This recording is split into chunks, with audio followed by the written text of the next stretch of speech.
for obvious reasons. It's just harder to cheat nowadays. No, it's just like not it's not appropriate.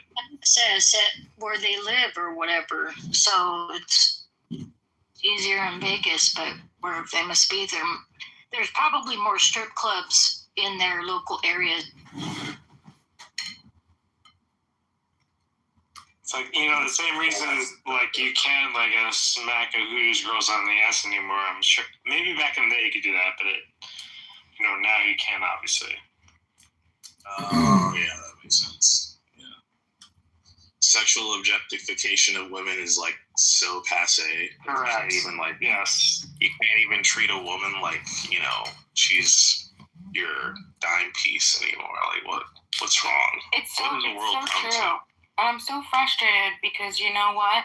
Other women, I never understood this. I go out, I go to the gym. I don't care what you look like. If you're going to give me a compliment, I'm keeping that. Listen, all these guys are, I feel like, shut the fuck up. Just take your compliment. Like, don't you feel like a queen? Like, what the hell's wrong with these women? I love it. Give them all to me. I mean, don't follow me home, but give me the compliment. So you think catcalling isn't that big of a deal? Oh no! Listen, I'm from the East. I'm from New York. Are you kidding me? Not even as a kid did that bother. I loved it. I would always look to see. Let me see what it looks like, and then I'd be like, "Hey, thanks, baby." That's how I respond to that shit. I don't care what you look. I don't care if you're homeless. I don't care if you're great. Doesn't matter. I'll respond, "Thanks, baby." Give them a little wink, little kiss, blow. That's how you gotta do it. You're taking the time out to acknowledge my, you see a beauty in me? Thank you. How many humans in my lifetime are going to do that? There's only going to be a handful, and there is going to be a time when that shit's going to stop. I'm not going to be getting catcalled when I'm walking down you know what I mean? So, give them all to me. I'll give them to me, baby. Yeah, to this day, Deb, like I've walked down the streets of New York, and I've heard construction workers like whistle at girls. I still hear it to this day. No, I love it. And that's another thing, especially when they all get in on it. You got validation not from one, but a whole team. Oh, I love those. I could fly and high for the whole month. I don't know what happens in the rest of the country, but in New York, it definitely still happens. I can see how women feel uncomfortable by it, though. Oh, please. Fuck off. Listen, I start to perform more. I'll hike it up a little bit more, give it a little bit more boom, boom, boom, boom. Turn around, do a little dance, or do a little quick 360. I fucking love it. You go over do the Marilyn Manson, or you go over a great. It's like, oh my god, my dress. Do you know? I used to wait for that to happen. I swear, when I was working in the city, I loved it when I would get a wind blow. Oh, I'm such a hussy. It could be uncomfortable if you're not around a lot of people, and you're in, especially if you're kind of in your own zone doing whatever, and somebody's calling at you. It can be jarring. It's not. It can be very weird.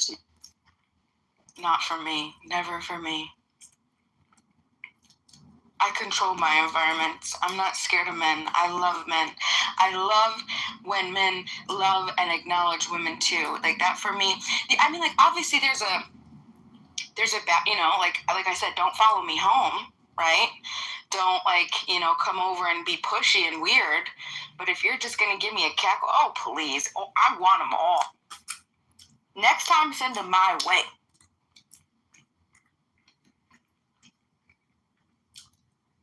I think, as a respecter of women and someone who's, totally respects women, I think the thought of you going out of your way to comment on a woman's looks can either be charitable or you're just being kind of horny. There's a thin line between those two categorizations. Sometimes a guy just, genuinely finds you attractive, but sometimes it's through, if you're listening at a girl because she's attractive, sure, but if you're, saying, yo, that ass looks fat. I want to dig into it. You know, like come on, that's doing too much. I've got You get to be. how much, like I'm a pro, like how much for sex basically. Yeah, it's that's not a. So listen, this is what happened to you. Okay, I had one moment of such amazing clarity. Okay, and this was my situation. I was younger, and I was driving home on Main Street early in the morning. So it was because I would work overnight, and I got to a stoplight, and at this stoplight there was a guy walking. Now the roads are pretty much cleared off. This guy was looking at me, and he was just like, oh my, and then he just started walking right over. Now I had my window rolled down, and now there's a light, and okay, so these lights are long, especially in the morning. So I'm sitting there and I'm prepared, and he walks over to me, he puts his hand on my car, and he looks at me and he goes, I would love to suck on them titties. And I just looked at him, and at my first thought was like, this disgusting pig. Like, what a disgusting pig, right? But then I'm just like, you know what?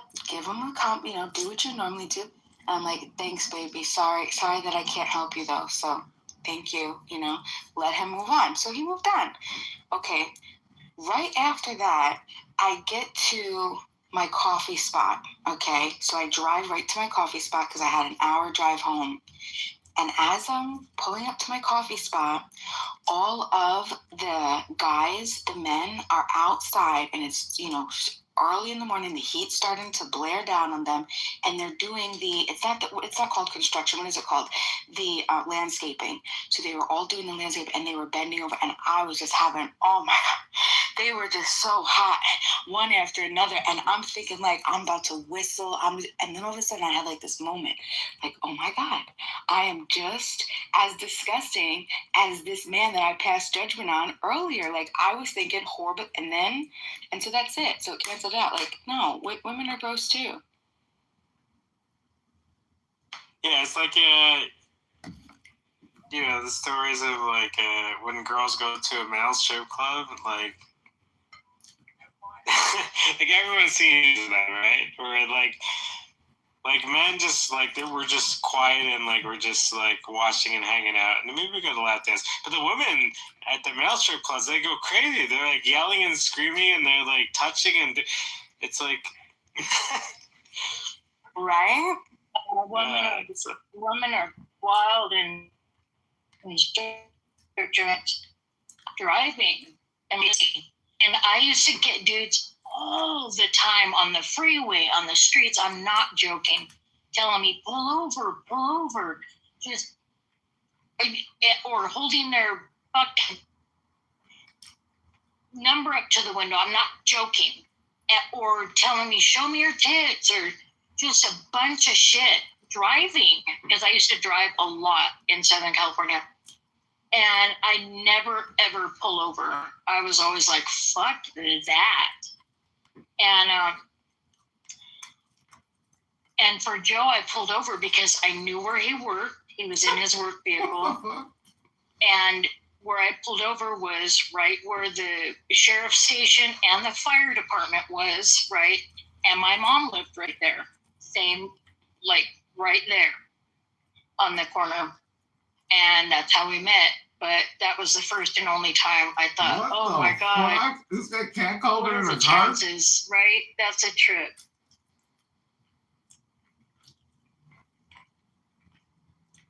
I mean, I prefer a man to be honest about what he's thinking than sort of like mask it. I feel more comfortable with honesty. Not everybody, and I understand that. But for me, I have always preferred the honest truth. If you're gonna be nasty and have like nasty thoughts in your mind, and yeah, let me know so I know who you are. And especially when I see you again or whatever else. I enjoy the honesty. And a look in a man's eyes too when you get catcalled or whatever, and you turn around, like the whole demeanor. There are definitely, I'm not gonna lie, there are a couple times when they're a little uncomfortable because you see in their eyes that they might be a little crazy and they might be willing to go a little too far. Like those are the ones that'll start following you and then start to be pushy or touch you or something like that. But yeah, that's why you carry. So From New York, I feel like that's what's attractive. Yeah, you went from I love it all to wait. Some of them follow me. That's why I carry. Like what? Well, no, the two things could be true. Two things could be true. There have definitely been men that are super pushy. Like I said, I don't mind the catcalling, but don't follow me home. Like, don't try to, get Really, pushy you don't with mind me. it with some random Like, guy follows you around? that's a no-no. That's a little rude because you're gonna rape and kill you. Want to know what I did? So then he offered. He said, "Let me take you to dinner." I said, "No, that's all right, thanks." "Well, let me call you." I said, "Okay." He said, "Let's have coffee. I have to do this job right here, but then I can meet you at Starbucks right here." And it was like a block away. "And I can meet you at this time, like in an hour." I said, "Oh, okay, that's great." And I knew where he was going to be to do this job, right? So I went and got my mom. I said, "Let's walk over there real quick." It was like half a block. She said, "Oh my God, is he hot?" I said, "Yes, he's hot." So we went over there and I stayed away so he wouldn't see me. And my mom walks right up to, I go, "Don't talk to him, Mom. Don't ruin this for me." She walks right up to him. "Hi, honey, how are you? Aren't you handsome? Oh my God, look at your muscles." She did all of that. And he's like, "Thank you, ma'am." Oh my God. She almost ruined it. I told him, "Do you remember when my mom did that?" He goes, "Oh yeah." He goes, "I saw you, by the way." I'm like, oh my God.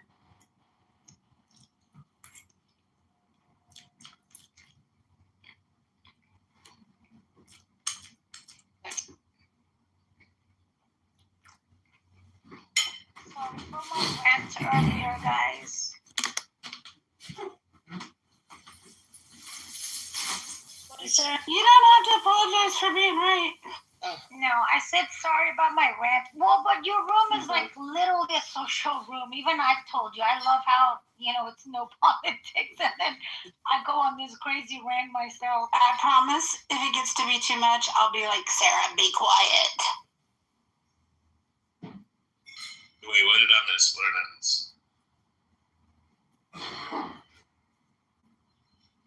And she's cool. I love her passion, though. Sarah's very passionate about Some the little things she believes jihadis came in here harassing Sarah, and she gave him the old "fuck Islam." Here, have at it. Here's what's for. Oh, okay, yeah, totally. I get it. Yeah. So, anyone that I just look forward to like shitting on Islam is probably Sarah because I don't know. It just comes off as really personal to her.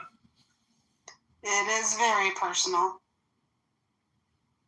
What's so funny is it started with just one, and she was like, "I'm blocking you. Stop following me. Stop backhauling me." And then another one pops up on the stage. "Oh, but he loves you. He loves you. Don't block him." Bima is gone, though. I will tell her later at another time. Like, this is a real thing, guys. I'm not exaggerating. Like, Muslim men, they just love children or young girls. Like, it is true. A lot of them don't practice, like, pedophilia. They don't marry 9 years old. But even if they're 60 and 70 and they want a second or third wife, not all of them have multiple wives. I'll say that too. But even at 60 or 70, they go after someone who's like between 18 and 24.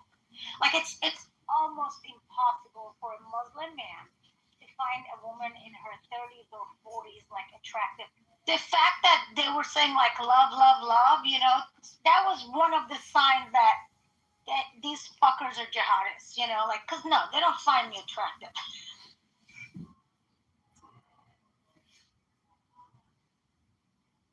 And didn't Muhammad marry her at 6, not 9? No, married at 6, but he didn't have sex till 9. If you have sex with a 6-year-old, they'll die, David. Right, I was questioning the marriage part. No, they do wait till the girl. So they don't. They once you have your first period, you're technically mature enough to marry and have sex. So no, they don't have sex with with a girl that hasn't had the first period. And that's why you often hear people say, no, if they married at 9, that's because back then girls would mature earlier. By mature, they mean first period. So let's be clear about that, yeah.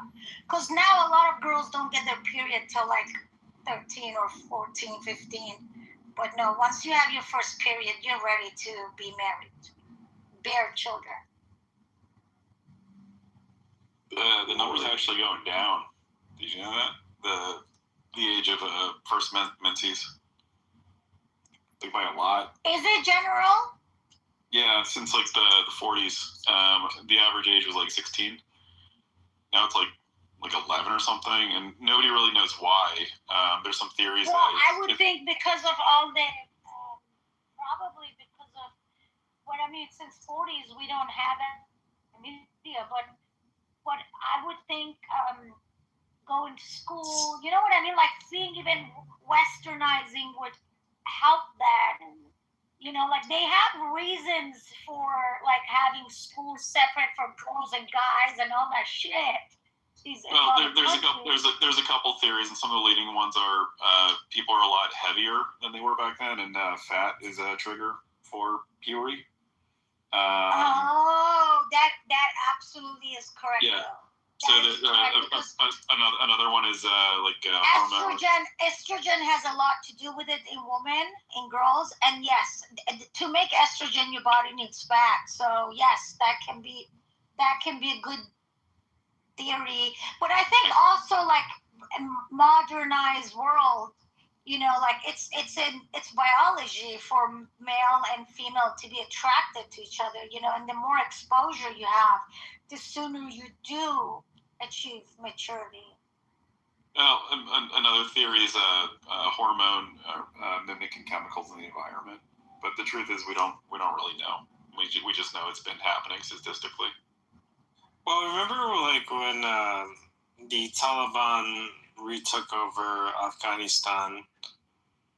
So like, women or girls, you don't need school anymore. It's like, actually, if you go to school, we're going to hang you, or whatever the punishment is. And remember that, you know, when you didn't have to wear that thing over your face anymore? We're going to bring that back. It's you crazy. know what's the latest thing, David, they brought back? This came out a couple weeks ago, less than a month. So in Afghanistan, women, they're not even allowed to pray loud in front of other women. So they're not allowed to pray. Like, even in a room of only women, they're not allowed to pray with their voice. That's the latest bullshit. You know, I'm not going to name the country, but I remember going to this, it's a very westernized Arab country. But I remember I've been there many times. I remember never even hearing a woman speak the entire time, except at the airport and at the hotel. Other than that, I've heard a lot of men in this country speak. I don't think I've ever heard a woman speak. Well, a lot of these countries, Muslim women are not supposed to speak in public. Yeah, that's crazy. I would never hear her speak. Yeah. I would hear men like have conversations like in public, and I would hear the conversation, but the women would never speak, never once. No, in Arabic countries, Muslim Arabic countries, they have it really, really worse than most of them. Not all. UAE is better than Iran, for example. You know, but most of the Iran is not IRGC. They are terrorists. They support the ideology of jihad. And they, they fund the terrorists and all that. But they're not even extremists. IRGC is moderate. It's moderate to westernized. We have more educated women than men in Iran, even though not so much with the job, But there's only few jobs women can have in Iran. Like, women can't be a judge. There are very few jobs that they don't allow women to have. And women are allowed to request to have permission for divorce now. You can be a single mother in Iran now. I got lashed for not covering my hair properly but they've been westernized so much that now, like, they would prison you. I don't know if they would kill you or what, but you could not be a single mother. And they give a birth certificate to single mothers in Iran. You know, like, in women in Iran, they can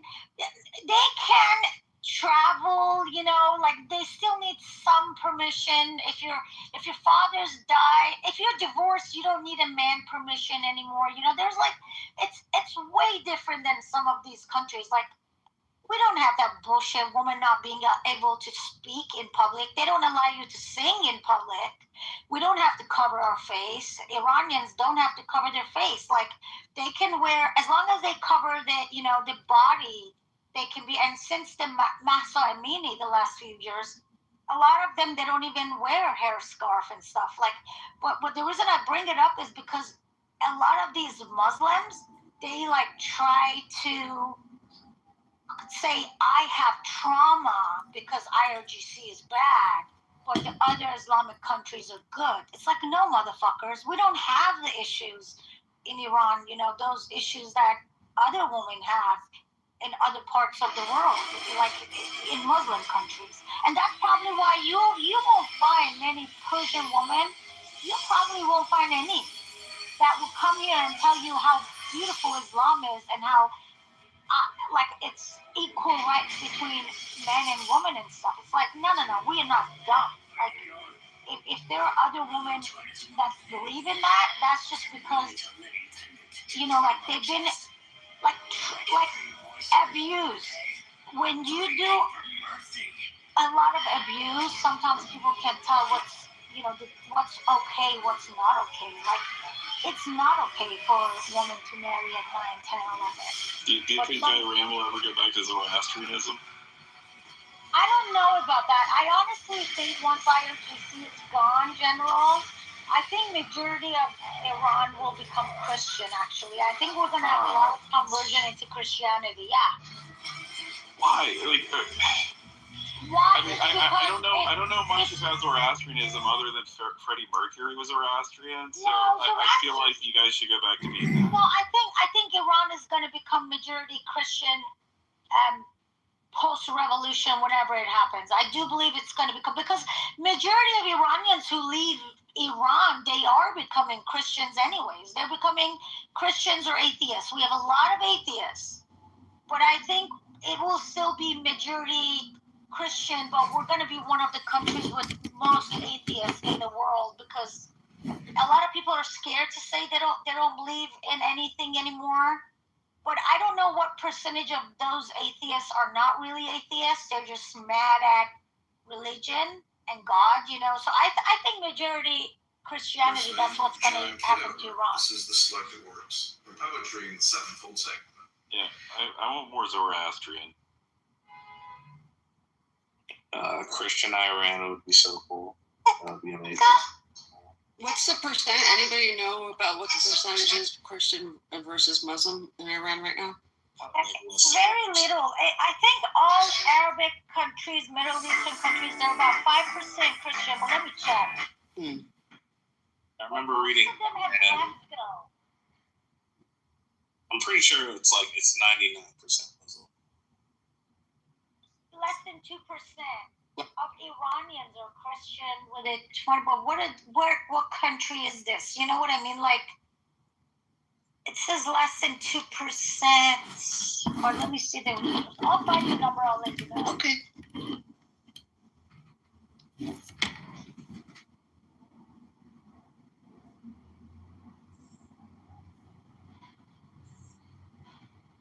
You never acknowledge the Likud Party's desire for a greater Israel. So we can all not acknowledge things, right? Because the thing is, look,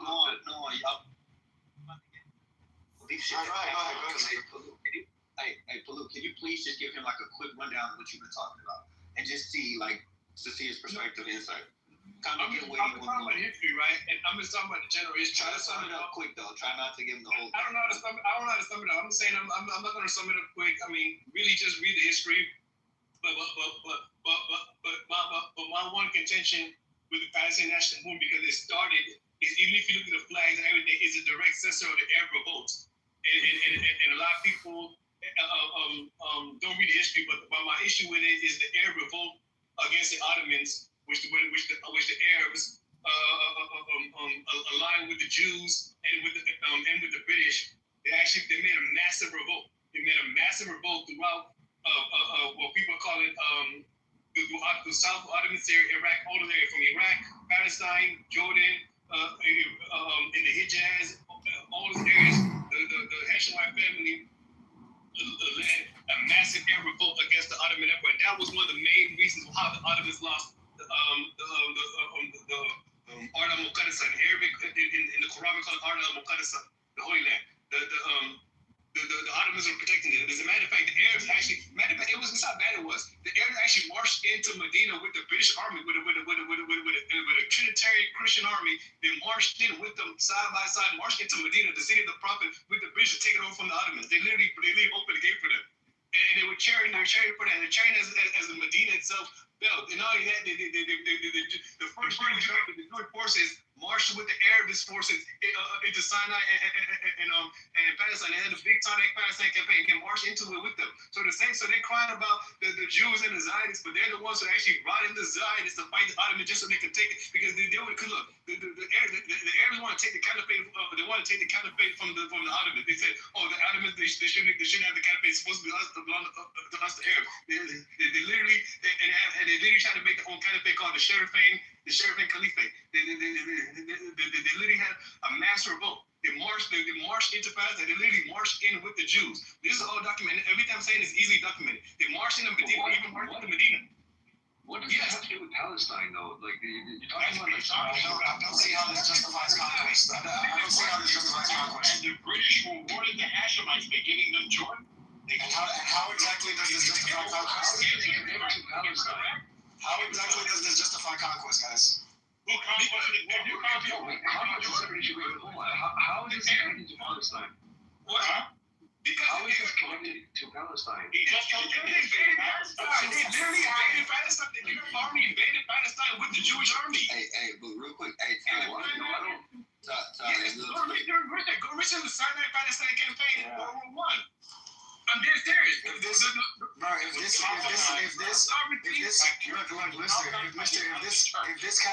this caliphate was as much of a priority as you're making it seem, why is it that Jewish and Christian burial sites were perfectly maintained during Palestinian rule? What Palestinian rule? Where was there? Yeah, there's no Palestinian rule. All right, because you guys want to dance around the idea of rule, and I'll play the semantics game with you. Pre-Israel, why is it that Jewish and Christian monuments and burial grounds were preserved while Palestinians lived in pre-Israel? Since you guys don't want to use the word rule like children. Hold on, let Palu answer. They do the back. What are you talking about? They were South Syrian Arabs. If this caliphate was such a priority, why did they preserve these sites? No, because I go ahead. Let Palu answer. I don't even understand the question. What the hell? I don't even understand the question. Your argument is that their conquest is justified because they marched into Palestine with the Jews. My question to you is, if their goal of establishing a Muslim caliphate was so important, why is it that they preserved Jewish and Christian sites in those areas pre-Israel? What the hell they got to do with it? Okay, why would a Muslim caliphate destroy Jewish and Christian sites? Why? I mean, that's quite literally the boogeyman idea about the danger of a caliphate, because you're saying that it's such a problem to have marched into this area. The caliphate. I have no problem with Islamic State. My problem is the Arabs wanted to take the Islamic State from the Turks. That's my whole original argument, and they fought with it. Pelu, the thing is that the invasion that happened in 1917 was the British after the Sykes Agreement, right? So the Picot-Sykes Agreement was 1916, Balfour Declaration was 1917. The Arab revolt was important to overthrow the Ottomans for the British, but then they invaded Palestine in 1917 in the British. They invaded. It wasn't the Arabs. Like I said, the Palestinian newspaper came out in 1911. That is categorically false. That's categorically false. Everything you said is categorically false. Go reach. No. Let me say this even quick. The Arabs not invade Palestine in the sign of Palestine campaign. The Arabs are not going to invade Palestine. That is false. The Arabs didn't. Hold on. Look, wait, slow down. Look, the Arabs took the help from the British to overthrow the Ottomans. I agree with that. That's facts, right? But I don't think the Arabs. I don't think it was the Arabs who were involved in the. It was. Let me read. Okay. You purposely. It was the British. Hold on. Listen. Wait, listen.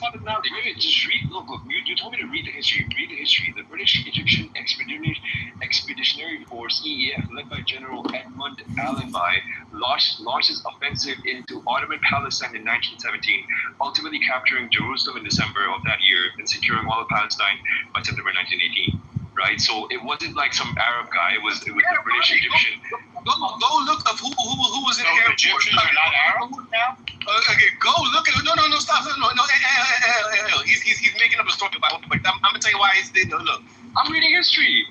You're not reading history. Look. Okay, who wants me to finish? You want me to break it down? Go ahead. Yeah, break it down. Does anybody want to know the truth about what happened? Does anybody want to know the truth? If you don't want to know the truth, it's fine. Yeah. You want to know the convo. I'm trying to. Okay. Some of us are trying to pick up, and then y'all could do like the little sparring. Yeah. Okay. In that invasion, right? Look at all the components of the invasion force. The invasion force, because he's purposely doing this on purpose, right? Yes, there was a war. Hold on. There were three. The Axis against the Allies in World War I. I actually want to tell the history. I actually want to tell the actual history. Can I tell the actual history? Is it possible for us to have a factual historical conversation? Right. An invasion makes it sound like it was one-sided. There was a war going on between. Listen, man. Okay, never mind. It's okay. I guess nobody wants to know the facts. No, I want to hear what you say, Pilu. Everybody wants to purposely not know the facts. I don't know why people are afraid of the facts. I want to hear it, Pilu. Thank you. Yeah. Thank you.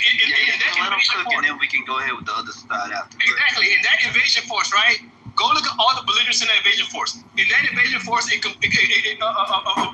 soldiers were the British. They had some Australians and New Zealanders, and the rest of the bulk of the forces were the Hashemite forces from Hijaz. Go look at the forces involved and the Jewish forces too. And it was called the Jewish Legion or the Jewish forces. But I think it was called the Jewish Legion. It was the Jewish Legion, the Hashemite forces with the British in command. But look at the actual personnel. The bulk of the personnel in that invasion were with the Arab forces. The little flag they came under was called Hijaz.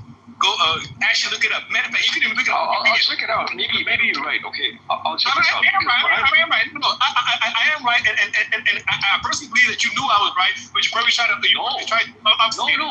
I'm not trying to obfuscate anything. I think you purposely beat the people.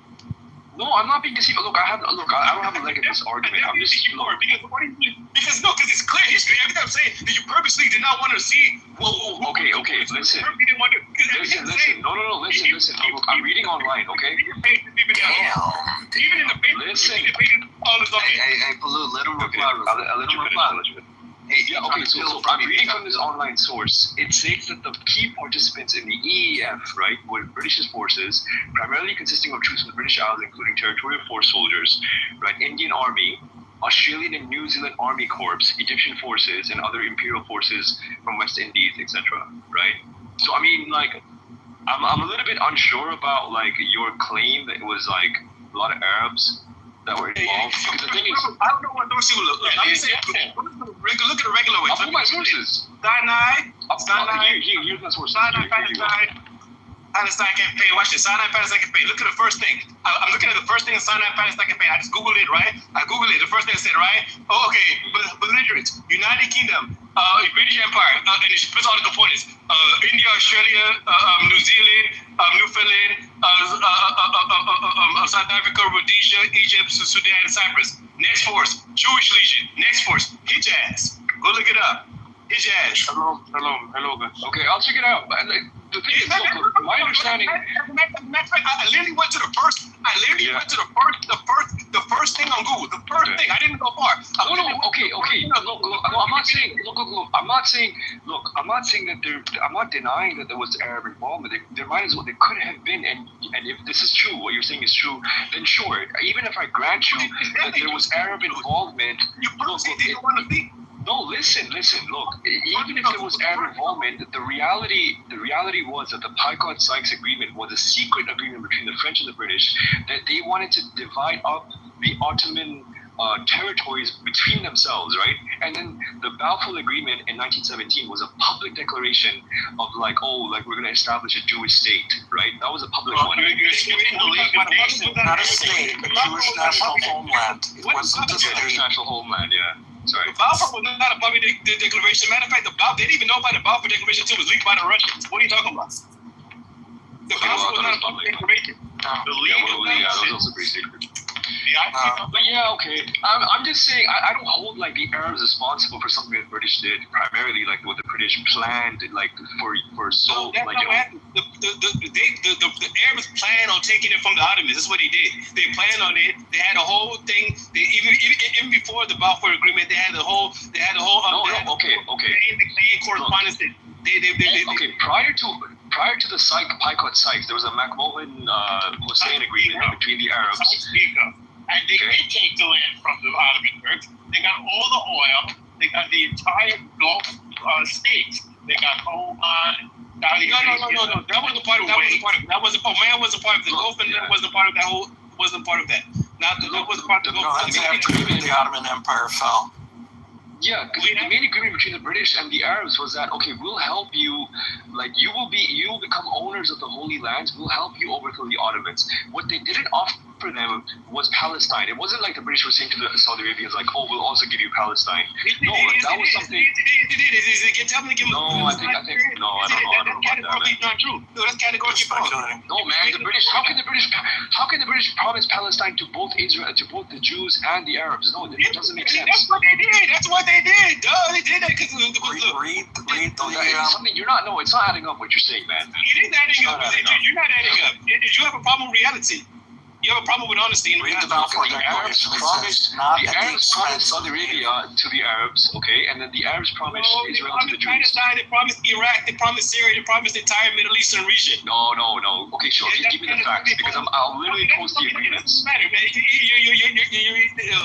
You have a problem with reality. There's no point talking to you now. Because you don't know the history. Okay, fair enough. You're picking up stuff. You never read anything. You're totally historically literate, but you want to argue. We want to argue. You purposely don't read. Go read a book. Like read a book, man. Ask the question. Why yelling? You've been doing read a book. No, because people need to read a book. I don't understand. Where is your evidence? He asked you a question and you're still my evidence is public history. It's public history. Everything I'm saying is plain public history. Bring the link. I don't think the British promised Palestine to the Arabs. Yes, they did. Okay, McMahon. Yes, they did. Because you're just making up stories now. Where's the evidence? So you made a claim. McMahon. Okay, wait. I gotta bring. Let me, because look, this is a chat room. I mean, this is a chat thing. I mean, this is not a text space. Hold on. Let me put links in the back for everything now. Oh yeah, I'm just gonna put links in the back. So I'm just gonna be quiet and put just for this part. The fact that you're links for everything because not everything. Just this part. We disagree on this part specifically. Everything else we agree with. Everything else, right? The Picot-Sykes Agreement, the McMahon-Hussein Agreement, Balfour Declaration, we agree on everything. The part where we disagree, the part that's irrelevant here, is the part where you're saying that the British promised Palestine to the Arabs. I'm not aware of any such agreement. But sure, the Arabs may have participated in the war, but that doesn't mean that Palestine was promised to the Arabs by the British. It was given to Israel, right? That it was promised to Israel. But anyway, so yeah, I mean, bring that. If you have something like that, maybe I'm wrong. I'm not saying that what I'm saying is correct, but depends what you mean by Palestine, because part of Jordan is also part of Syria is also Palestine. It's not a real defined area. And it was promised to the people who were indigenous to the region. That's the Arabs and the Jews. That's what the whole point was of the League of Nations, to decolonize the region and return it to the indigenous people. That means the Arabs and the Jews, because the Turks were colonizers. and the church lost World War I. League of Nations came and it got all of the empires out of the region while sustaining their business relationships with the oil. That's what was going on.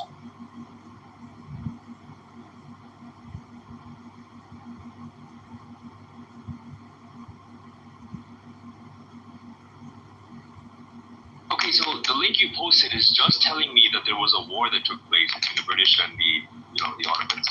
The British, the Arabs and the Ottomans. Like, where's the part where it's saying that it's the British? They just saying that you're purposely lying. It says all the belligerents in the thing. You're purposely lying. What's the point of lying? I don't get it. I'm not lying. I'm asking you a question. How is a question a lie? Like, look, this app is not made for me to put up documents. I put the links in the back. You acting like I can put up documents like this. This is a talk app. This is a talk app. So I know what you want to do. You can read it. I mean, I'm listening. Like, I'm not like I'm listening. Okay. You can read it. Like, you know. I read it. I just read it before. I read the same. I read the same thing. Okay, wait. I'm looking. I'm giving you the Ottomans. The Ottomans here, right? Okay. Let me put the link of the main correspondence since you want to lie. Boom. Next one. And this one's gonna. McMahon had said that he promised an independent Arab nation. I believe the Arabs thought that included Palestine, but he said no, it excludes portions of Syria lying to the west of Damascus, Homs, Hama, and Aleppo, which now Palestine, that's part of Palestine, but the majority of Palestine is Jordan and Israel, which lies to the south of the cities he's mentioned. So there could very well have been a misinterpretation between the two.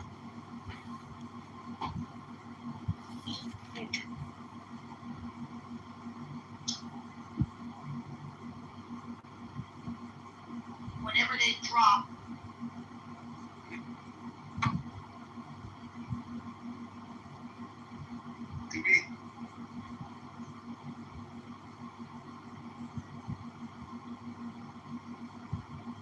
Negotiate and get around. It's not like the headline of a car. Yeah, those areas. I think it's the reason that Lebanon was important too, because I think that the French want to take Lebanon for the Christians. They want to make the Crusader state of Lebanon for the gap.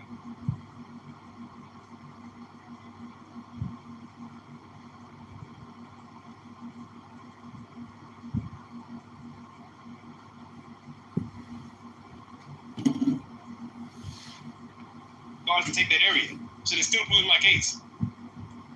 The Palestine is in Lebanon. Because you're right. What was excluded was Lebanon. Basically, it was Lebanon. That was excluded. So the only thing you can say is that the Arabs were not promised Lebanon. The Hashemites were not promised Lebanon, but they agreed to take Palestine, Jordan, Syria, all the stuff. That's the Ottomans with that agreement, without understanding they were going to get all those territories, especially Jerusalem in them. So to say the Arabs did not join to join in the war to fight for Palestine is categorically false. And Hijaz province is in Mecca and Medina and the area around the Red Sea coast. So they were looking at, wow, we got a lot of extra land. As the book of the imminence of the way, or the book of the way and of how it manifests itself in the world, or simply the Book of the Way. Since it is already well known by its Chinese title, I have let that stand. About Lao Tzu, its author, there's practically nothing to be said. He may have been an older contemporary of Confucius, 551 to 479 BCE, and may have held the position of archive keeper in one of the petty kingdoms of the time. But all the information that has come down to us is highly suspect. Even the meaning of his name is uncertain. The most likely interpretations, the old master, or more picturesquely, the old boy. Like an Iroquois woodsman, he left no traces. All he left us is his book, the classic manual on the art of living, written in a style of gem-like lucidity, radiant with humor and grace, and large-heartedness and deep wisdom, one of the wonders of the world. People usually think of Lao Tzu as a hermit, a dropout from society, dwelling serenely in some mountain hut, unvisited except perhaps by the occasional traveler arriving from a 60s joke to ask, what is the meaning of life? But it's clear from his teachings that he deeply cared about society, if society means the welfare of one's fellow human beings. His book is, among other things, a treatise on the art of government, whether of a country or of a child. The misperception may arise from his insistence on wei wu wei, literally doing, not doing, which has been seen as passivity. Nothing could be further from the truth. A good athlete can enter a state of body awareness in which the right stroke or the right movement happens by itself, effortlessly, without any interference of the conscious will. This is a paradigm for non-action, the purest and most effective form of action. The game plays the game. The poem writes the poem. We can't tell the dancer from the dance. Less and less do you need to force things, until finally you arrive at non-action. When nothing is done, nothing is left undone. Nothing is done because the doer has wholeheartedly vanished into the deed. The fuel has been completely transformed into flame. This nothing is in fact everything. It happens when we trust the intelligence of the universe in the same way that an athlete or a dancer trusts the superior intelligence of the body. Hence Lao Tzu's emphasis on softness. Softness means the opposite of rigidity and is synonymous with suppleness, adaptability, endurance. Anyone who has seen a Tai Chi or Aikido master doing not doing will know how powerful this softness is. Lao Tzu's central figure is a man or woman whose life is in perfect harmony with the way things are. This is not an idea, it is a reality. I have seen it. The master has mastered nature, not in the sense of conquering it, but of becoming it. In surrendering to the Tao, in giving up all concepts, judgments, and desires, her mind has grown naturally compassionate. She finds, deep in her own experience, the central truths of the art of living, which are paradoxical only on the surface, that the more truly solitary we are, the more compassionate we can be. The more we let go of what we love, the more present our love becomes. The clearer our insight into what is beyond good and evil, the more we can embody the good.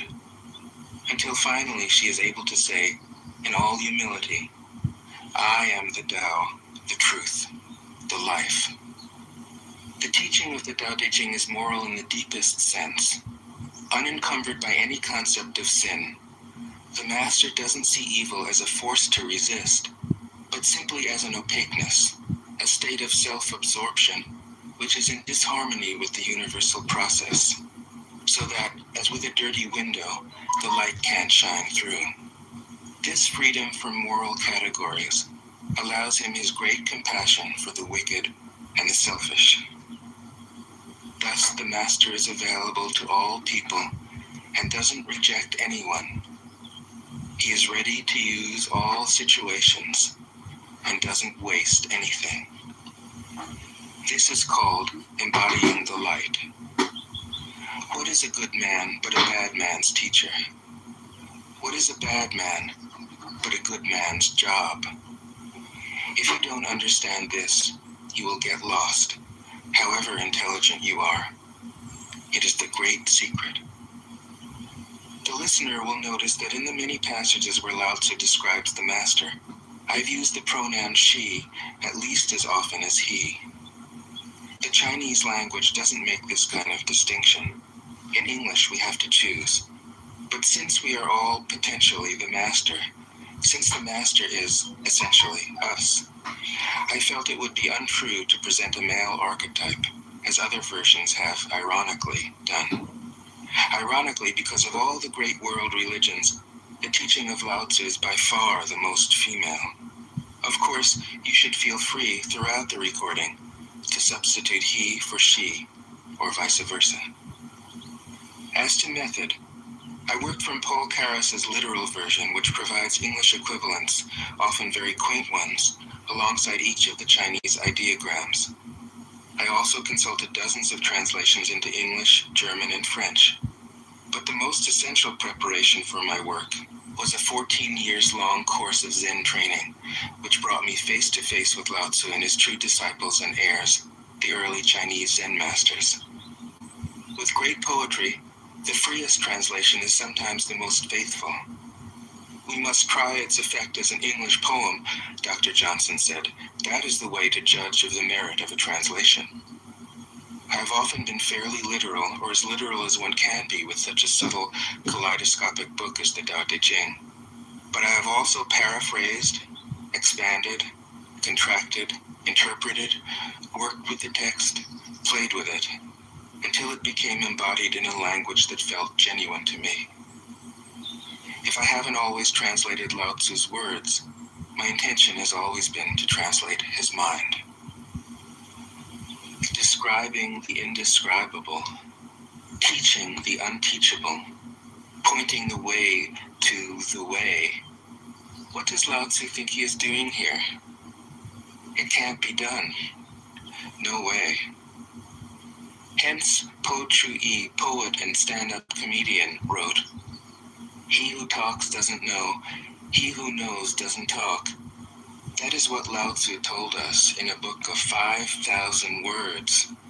If he was the one who knew, how could he have been such a blabbermouth? That's the problem with spiritual teachers. They have to be blabbermouths. But their words are, in the traditional Buddhist metaphor, fingers pointing at the moon. If you watch the finger, you can't see the moon. How meticulous the great masters had to be. A monk asked Matsu, "Why do you teach mind is Buddha?" Matsu said, "To stop a baby from crying." The monk said, "When the crying has stopped, what then?" Matsu said, "Then I teach, not mind, not Buddha." The monk said, "How about someone who isn't attached to either?" Matsu said, "I would tell him, not beings." The monk said, "And what if you met a man unattached to all things? What would you tell him?" Matsu said, "I would just let him experience the great Tao." In fact, the truth is right before our eyes, right under our noses. So simple that every child understands it. And yet, as Bankei said, the farther you enter into it, the deeper it is. Where is the way to the way? What a question. Still, for complicated minds, drastic measures are needed. Lao Tzu's book was written as a response out of grandmotherly kindness. According to the oldest biography, Lao Tzu lived for a long time in the country of Chu, but seeing its decline, he departed. When he reached the frontier, the guard said, "Since you are going away, sir, could you write a book to teach me the art of living?" Thereupon, Lao Tzu wrote his book about the Tao and departed. This is legend, but it is an accurate description of the way in which true teaching happens. He who knows doesn't talk, but words are no hindrance for him. He uses them as he would use gardening tools. When someone asks, he answers.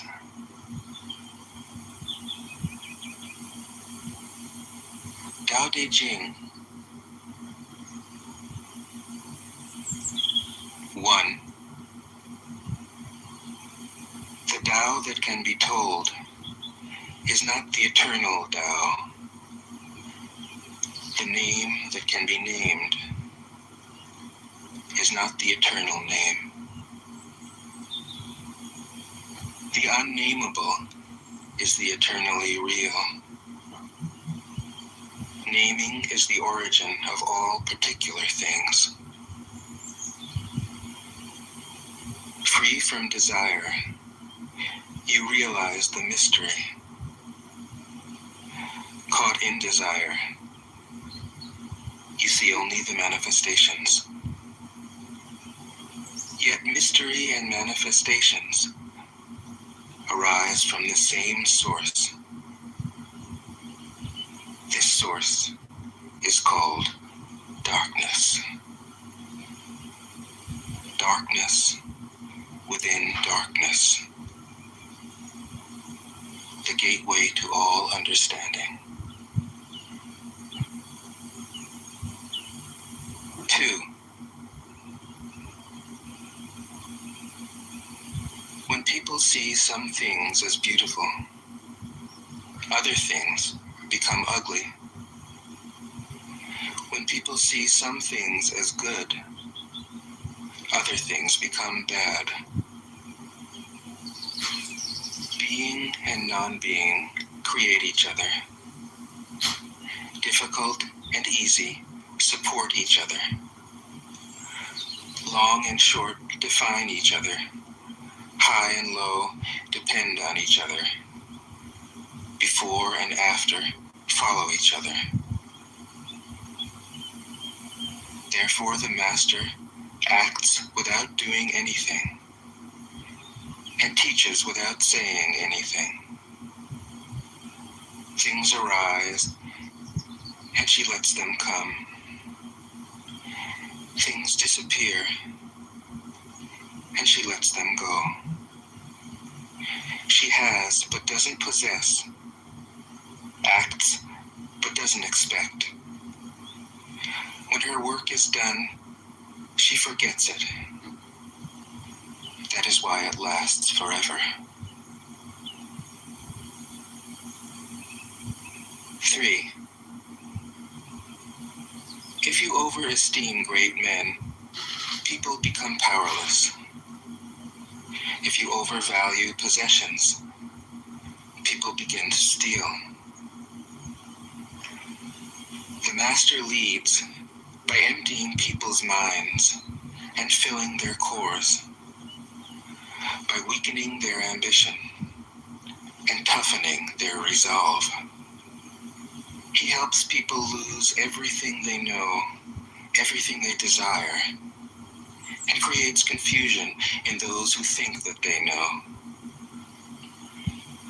Practice not doing, and everything will fall into place. 4. The Tao is like a well, used but never used up.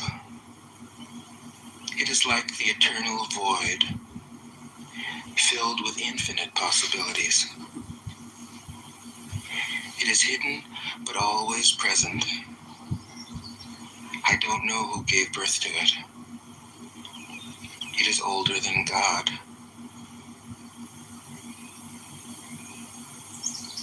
5. The Tao doesn't take sides. It gives birth to both good and evil. The Master doesn't take sides. She welcomes both saints and sinners. The Tao is like a bellows. It is empty, yet infinitely capable. The more you use it, the more it produces. The more you talk of it, the less you understand. Hold on to the center. 6. The Tao is called the Great Mother. Empty, yet inexhaustible, it gives birth to infinite worlds. It is always present within you. You can use it any way you want. 7. The Tao is infinite, eternal. Why is it eternal? It was never born, thus it can never die. Why is it infinite? It has no desires for itself, thus it is present for all beings. The Master stays behind, that is why she is ahead. She is detached from all things, that is why she is one with them. Because she has let go of herself, she is perfectly fulfilled. 8.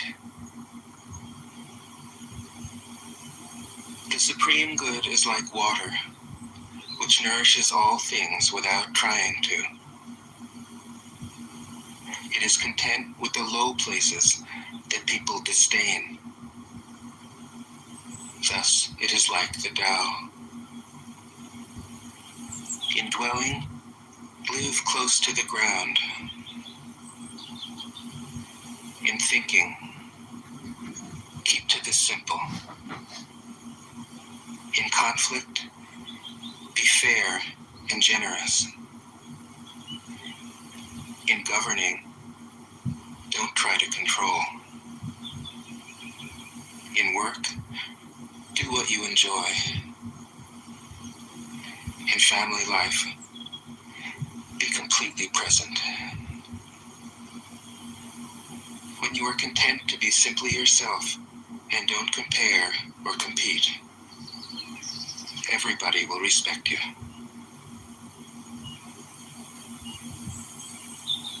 9. Fill your bowl to the brim, and it will spill. Keep sharpening your knife, and it will blunt. Chase after money and security, and your heart will never unclench. Care about people's approval,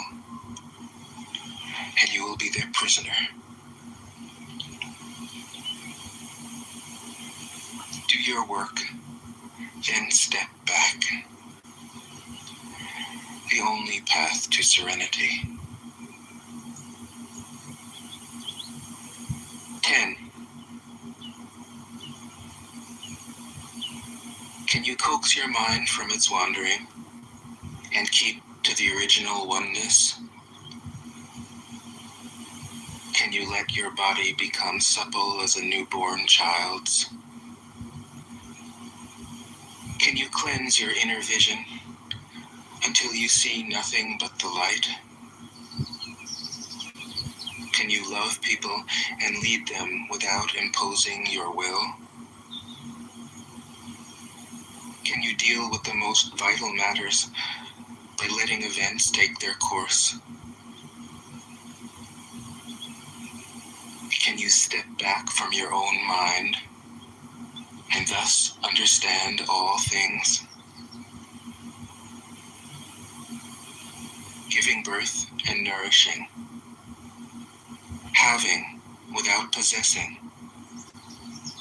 acting with no expectations, leading and not trying to control. This is the supreme virtue.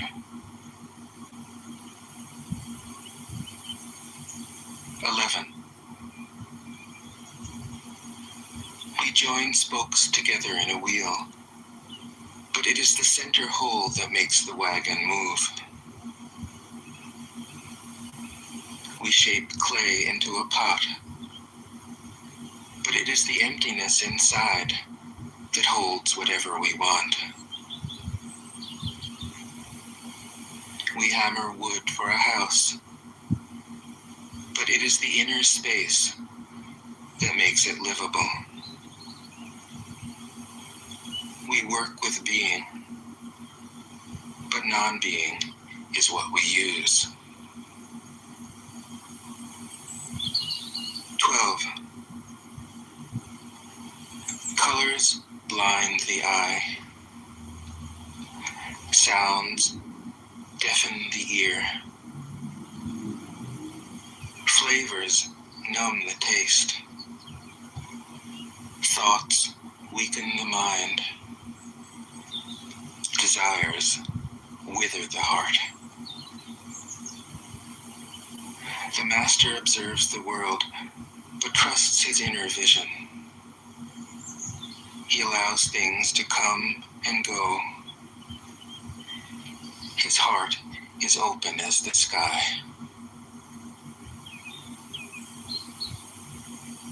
13.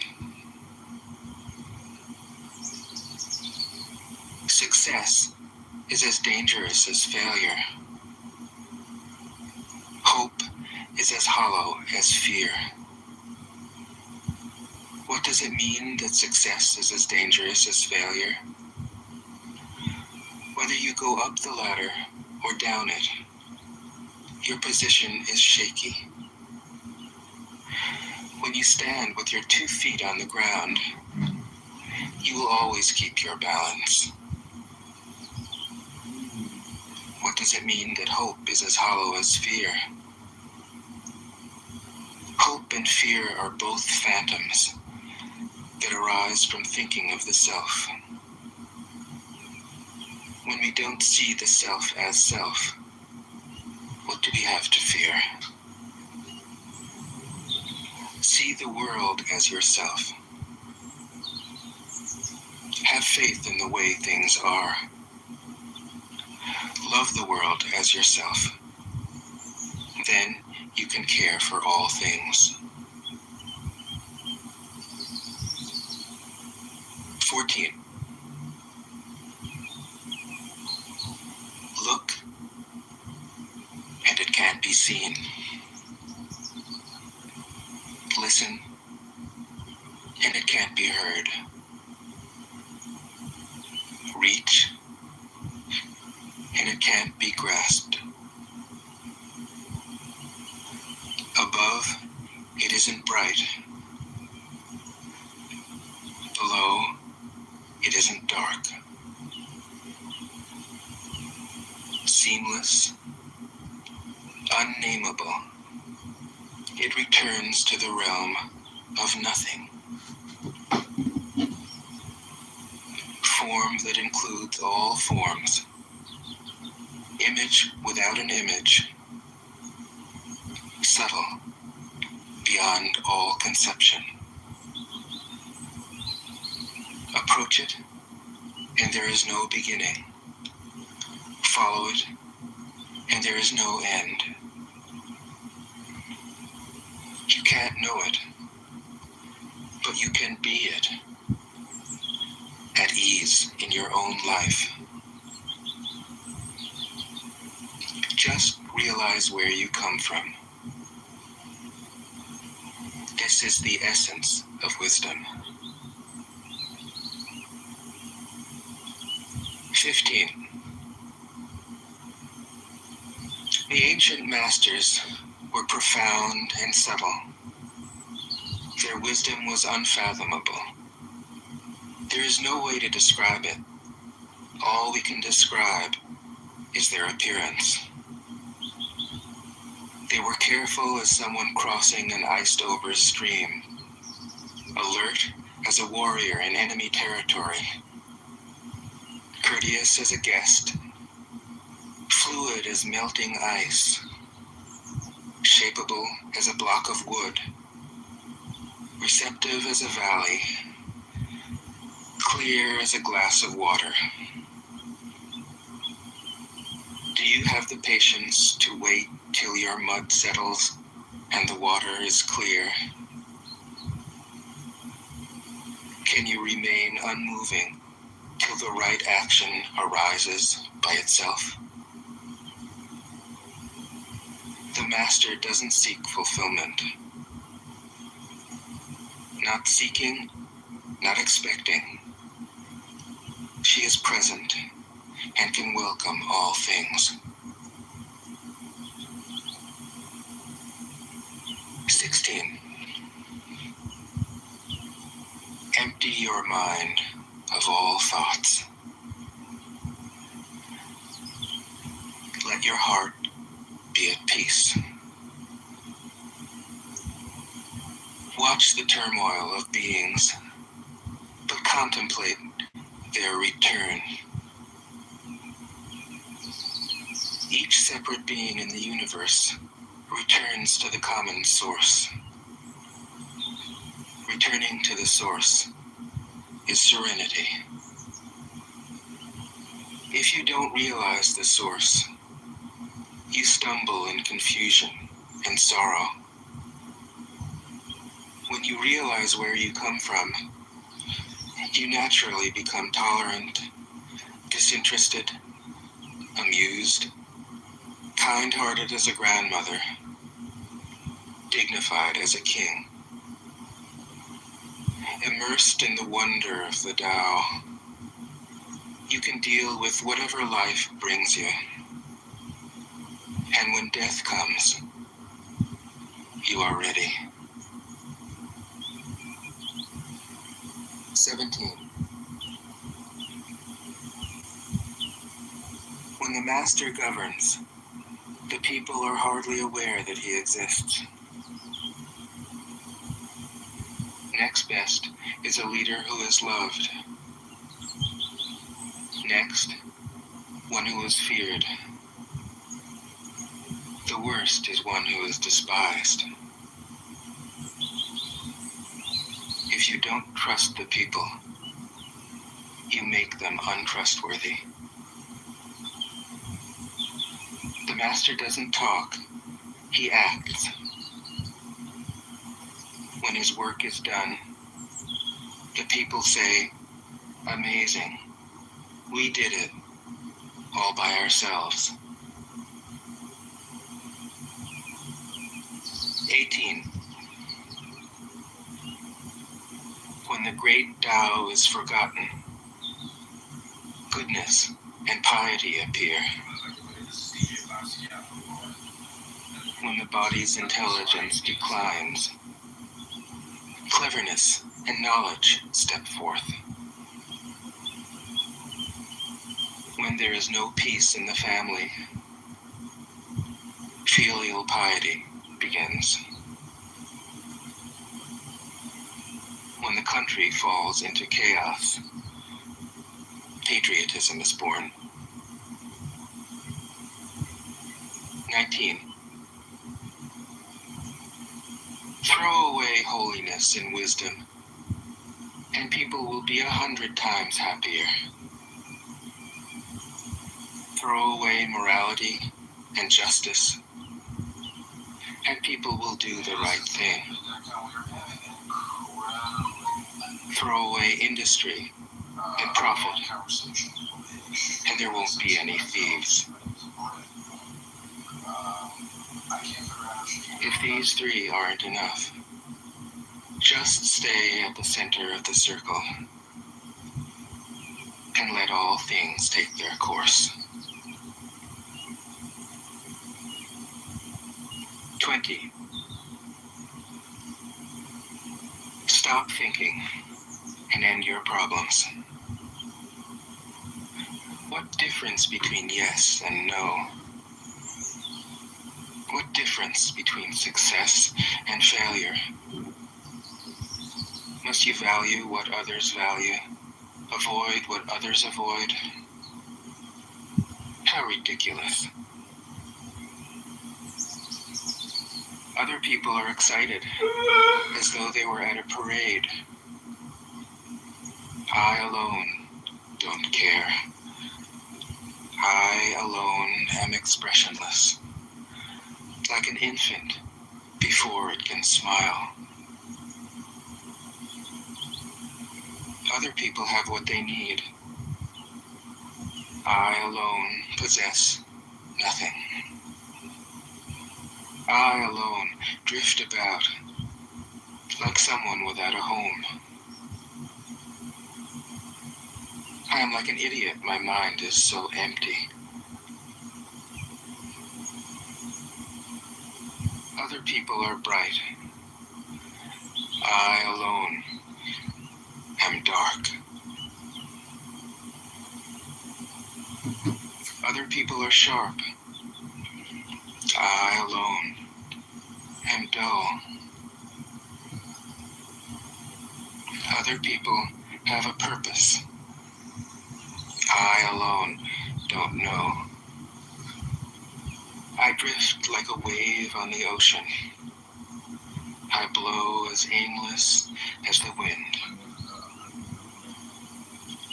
I'm different from ordinary people. I drink from the Great Mother's breasts. 21. The Master keeps her mind always at one with the Tao. That is what gives her her radiance. The Tao is ungraspable. How can her mind be at one with it? Because she doesn't cling to ideas. The Tao is dark and unfathomable. How can it make her radiant? Because she lets it.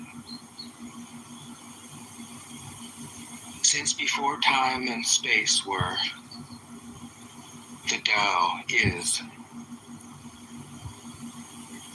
It is beyond is and is not. How do I know this is true? I look inside myself and see. 22.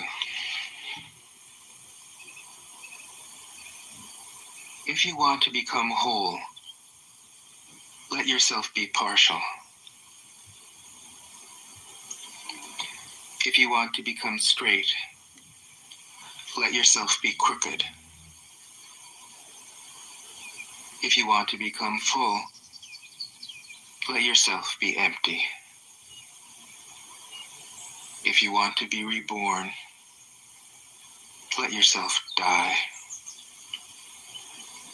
If you want to be given everything, give everything up.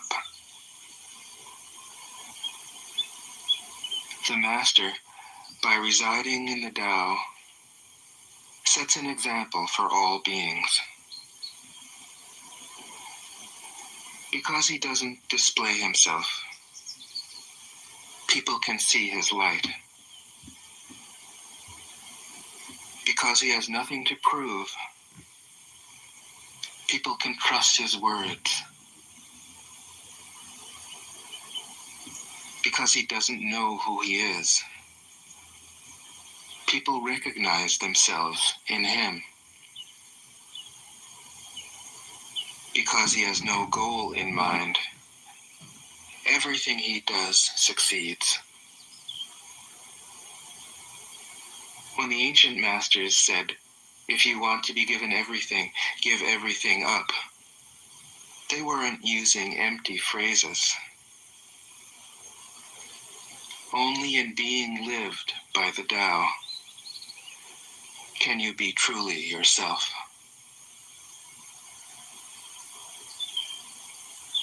"23. Express yourself completely, then keep quiet. Be like the forces of nature. When it blows, there is only wind. When it rains, there is only rain. When the clouds pass, the sun shines through. If you open yourself to the Tao, you are at one with the Tao, and you can embody it completely. If you open yourself to insight, you are at one with insight, and you can use it completely. If you open yourself to loss, you are at one with loss, and you can accept it completely. Open yourself to the Tao, then trust your natural responses, and everything will fall into place. 24. He who stands on tiptoe doesn't stand firm. He who rushes ahead doesn't go far.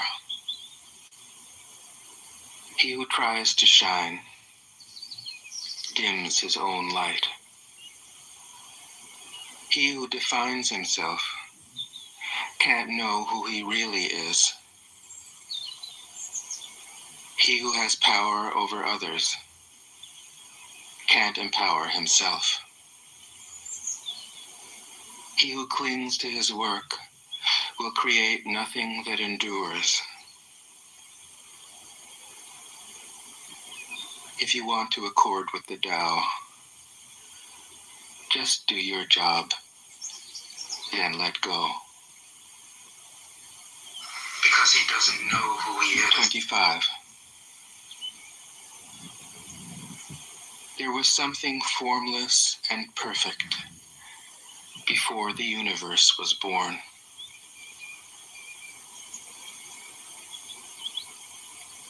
It is serene,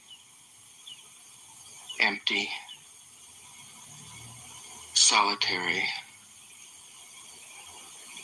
unchanging, infinite,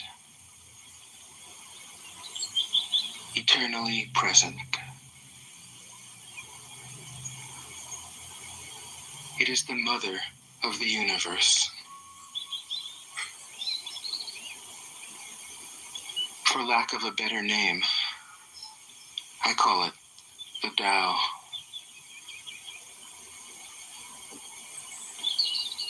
It flows through all things, inside and outside, and returns to the origin of all things.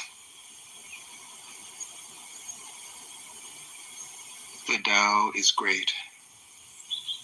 The universe is great. Earth is great. Man is great. Luke! These are the four great. Hello. Hello. How are you? I'm good. How are you doing? Things are well. The world goes on. I know. How many streams am I on? 1, 2, 3, 4, 5, 6, 7, 8. Hello, world. Attention, world. No one's. You were in a battlefield. No one's watching. Well, everyone's watching, but no one's watching, yes? Yeah. How are you? I can't complain. God manifests in my life, and it's no longer coincidence. It's definitely God signaling to me all the time that He is ever present. Yes. Attention, soldiers of Christ. The battle is real. The devil is real. Demons are real. Their attacks are real. The battleground is your heart, your mind, your soul. But Christ has already secured your victory. Know your enemy. Yes. Well, not like that exactly. Well, maybe it should be. Maybe it should be. I don't know. I think people who like obsess or talk about demons and devils and that type of stuff all the time, it's like that's not the type of intelligence that I publish. I mean, there's just so much information about God that if you focus on that, I don't know. People have strange preferences. Well, I think most people should be more tuned into that than less, to be fair. There is a spiritual warfare that's going around you, Yeah, but it's happening inside of you more than it's even happening outside of you. I mean, because... Well, the battlefield is your work, your culture, your society, your suffering.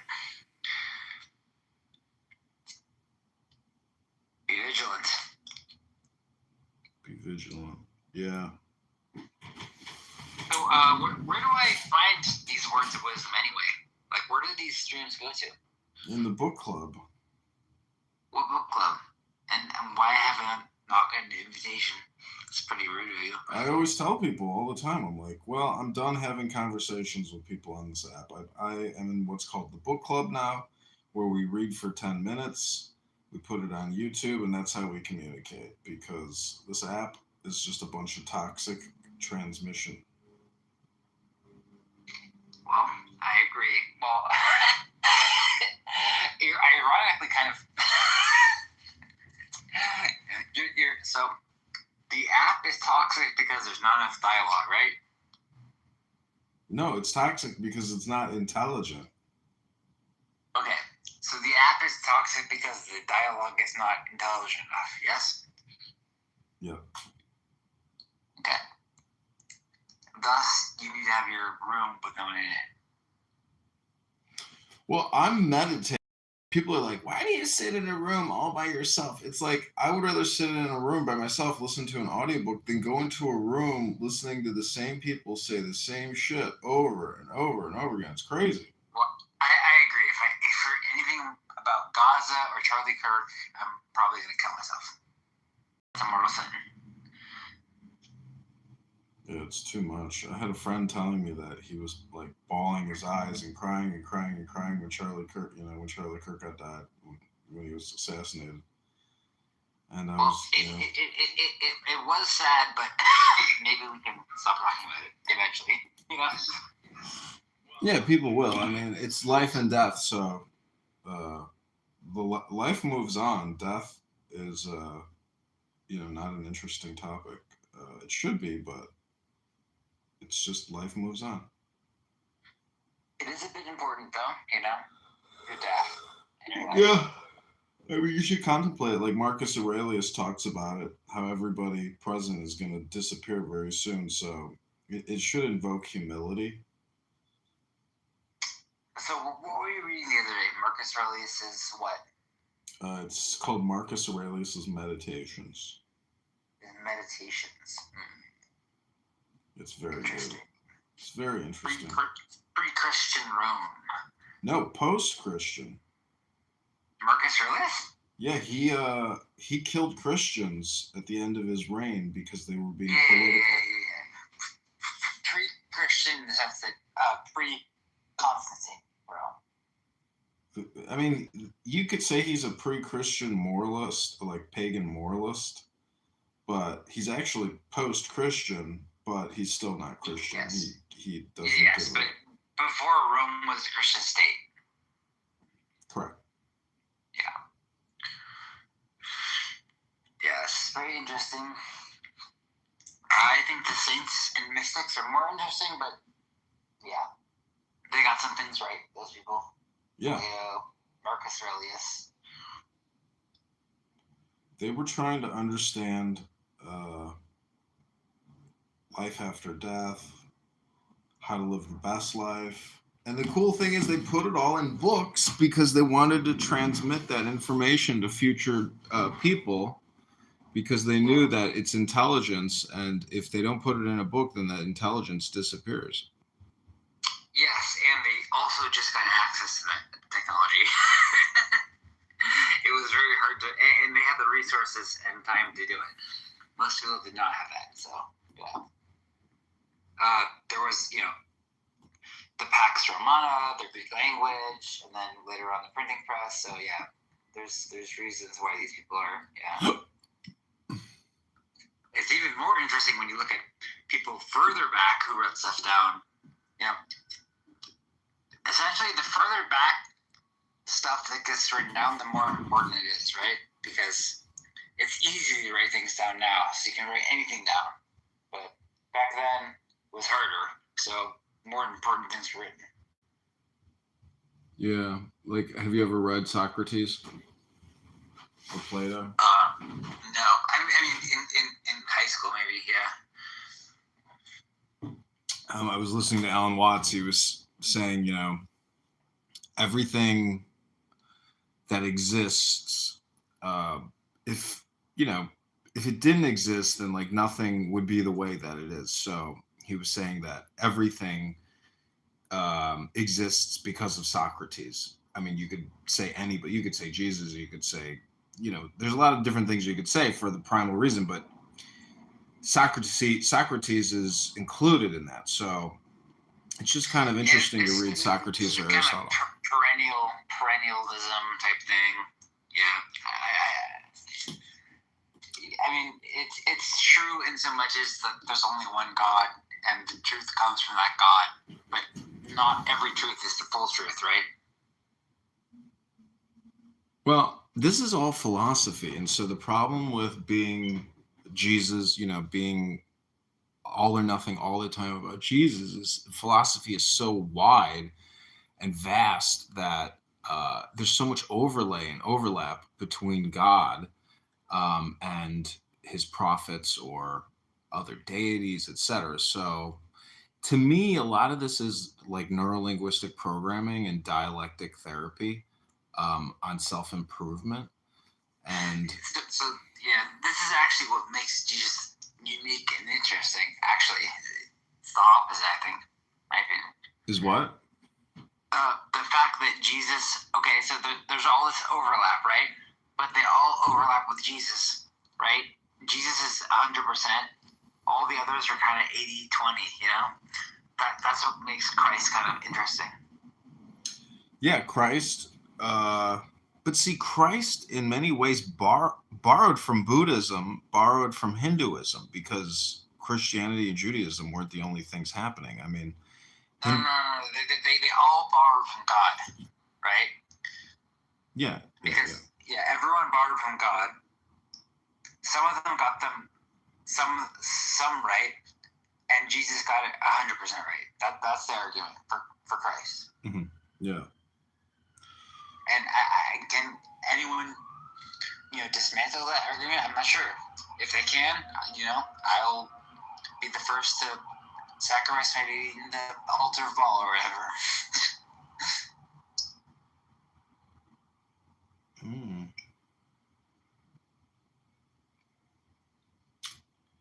Well, see, that was my whole journey towards Christianity, right? It's like I started in the occults and New Age and stuff, and I read all these other philosophies, and like they all kind of had these parts that were ringing true. And I read all the Gnostic Gospels, right? And like the only thing that was like 100% true all the time was like, okay, the canon of the Catholic Church. You know what I mean? Like, well, seems like a bit of a coincidence. Well, see, I wouldn't want to have to go to somebody's church to listen to them, and be a participant in their organization, because I would rather just sit in my home office and live stream myself reading the Bible, New Testament or Old Testament, and approaching God that way. I mean, I've gone the route of fellowship, but at this point, I mean, I'm really trying to optimize my time for maximum relaxation, education, health, and there's an opportunity cost for every involvement or participation.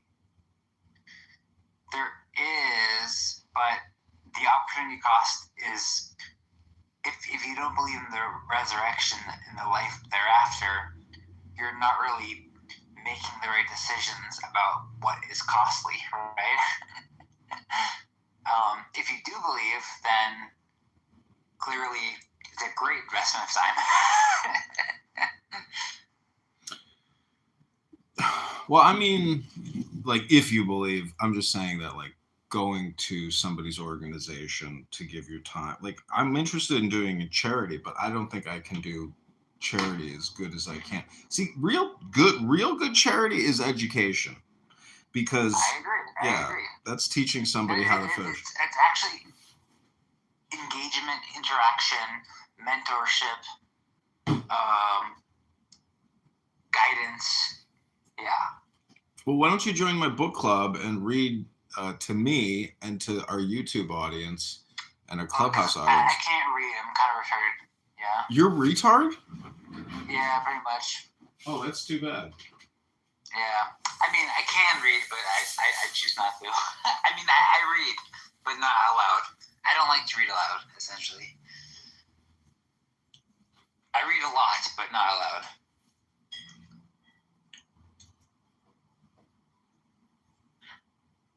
I like to make other people read stuff, though. That's fun.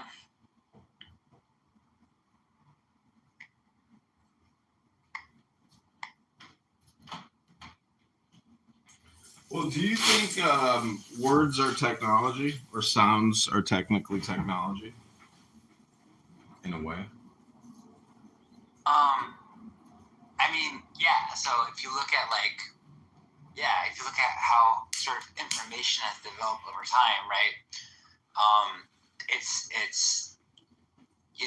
essentially we had kind of oral tradition, which was unable to be kind of retained for more than a little while. And then we had kind of written tradition and institutions. So yeah, it is technology. It advances over time. Well, if you're not willing to read out loud, I would say that you can't get as close to the God as you'd like to, because in the beginning, it was the Word, and the Word created, the darkness and the light and the earth and the firmament. So I'm capable of doing it. I'm just not the most eloquent. yeah, but you got to understand, you should do it because when you read out loud, see, life and your success in life in many ways comes down to sound manipulation, which is really just words. And so if you want to get with the Spirit, reading wisdom out loud is a way to just educate yourself and bring the Holy Spirit, into your presence. And so it's rapid fire, and a lot of people will just waste their whole lives having generalized conversations but never reading the divine word, which is sacred scripture. Well, obviously I read it. I just don't read it out loud. I read it all the But time. I'm in a book club, and our only rule is that we read out loud for 10 minutes. Why wouldn't you want to be a part of my book club? No, I do want to. I just I'll listen and talk, and maybe read sometimes. But yeah, so Saint Teresa of Avila would disagree with you about spoken prayer being better than interior prayer. Well, the thing is, after you read it and record it, then you can just listen to the replay, and then it becomes more interior, because what you're doing is you're programming your brain. Your brain is a computer, and so if you want a software update, the quickest and easiest way to do it is to read a book in the book club and record it, and then listen to the replay, and then you're like, wow, because I listen to lots of books. I listen to 50 books a year or something. Well, the thing is, there's a difference between listening to an audiobook, and then there's a huge difference when you create your own audiobook. One way is like listening to a saint, and then the next way is like becoming a saint. Well, yeah, you have to be able to explain the saints to someone. Yes. But Well, I think I've got these. Also, don't forget, a lot of this. It's not necessary step. It is. It's hypnosis. You got to understand what hypnosis is. Hypnosis is just psychological programming, and your brain is a computer system. You can update it with software, but Bible flashcards is like a quick cheat sheet to get the Holy Spirit injected into your consciousness. I studied industrial psychology, right? Well, I've studied hypnosis. Me too.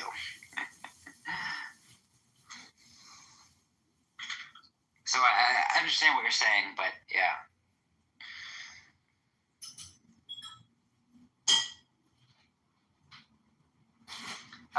Getting someone to say it is important, yes. But actually getting them to explain it is actually even more important.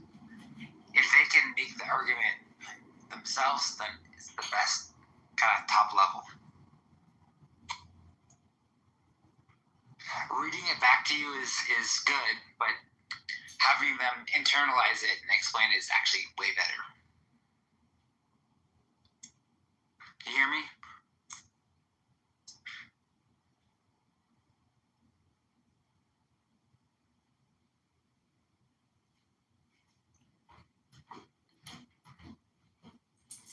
Yeah, I can hear you. I'm just in my kitchen real quick. So I've been reading poetry, and again, Luke, a lot of this is just for self-development, personal development, content creation. What kind of poetry? Garbage poetry or like actually useful poetry? No, top-notch poetry. Top-notch. Like what? Like what? I can read you some if you want to hear. If you want to join the book club. Well, I'd like to know what the authors are in the subjects. Yeah, his name is Frater Perturabo, and the topic is hard to describe, but it's divine. Is it spiritual in nature? It's all spiritual, yeah. Okay. Sounds useful.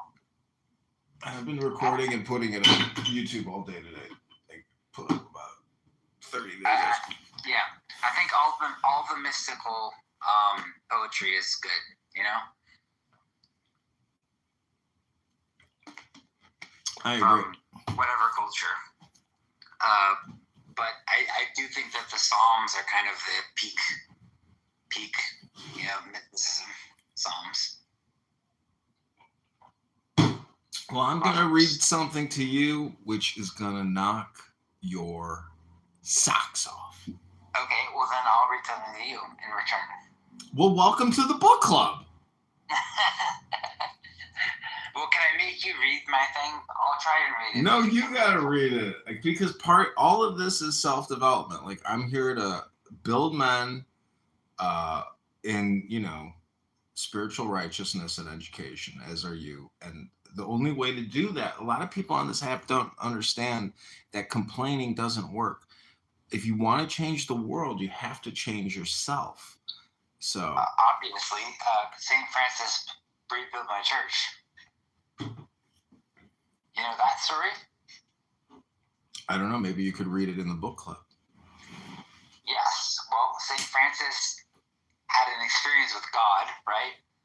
He was a poor monk, right? And he was kind of a nobody. He was walking on a mountain, and God came to him and said, "St. Francis, rebuild my church." And he was kind of like, do I fix the gates? Like, what do I want to do? Like, put the rocks back together. And so in the process of fixing the gate, he fixed the entire church as an institution. So, yeah. I've seen the movie. It's interesting. Alec Guinness plays the Pope, and then St. Francis goes before the Pope, and they're all dressed up like the craziest outfits you've ever seen. Have you ever seen that clip? I've not seen the movie. Oh, dude, you gotta see this. I've just read the Saints. Let me give you the clip, because when you see this, you're gonna be like, "Whoa, dude!" Like, if it's accurate, it's kind of interesting. Let me see it. It's St. Francis visits the Pope movie. Yeah, well, the Pope's kind of, the church has a bad history of basically hating the saints until they're dead. You know? Okay, check out that link. Where you see how they dress, because it's basically a royal court, and so you have this homeless, Christian come in, and the Pope is so understanding that he embraces them, and everybody is just like, "Wow, this is a trip," So there's a lot of far out stuff in Christianity. It's not necessarily conservative. It can be very liberal, and at the same time very conservative at the same time. But anyways. Yeah, I need this clip. How do I save it without? Okay. What's so cool? Alec Guinness plays the Pope, which is cool. He was Obi-Wan Kenobi. Yes, that makes it even better. There's a whole lineage of actors who are in on this thing. Liam Neeson. It's all Star Wars people, They're in on it, Liam Neeson, Alec Guinness. all the Star Wars people are kind of in on this. If you hadn't gotten that, they're telling a story of mysticism through pop culture.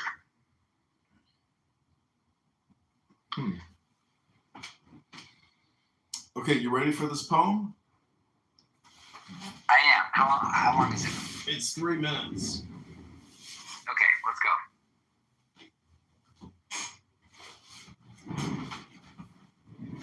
Okay, it's called, let me see, maybe I didn't finish this one. Yeah, I didn't. So this is called The Sevenfold Sacrament. I'm just going to read the last part, and then I'll move into the new poem, which... Who's it by? Frater Perturabo, edited by Martin Booth. And who are these people? Oh, you have to Google it. I don't work. Let me Google that for you. I'm in the book club. Here we go.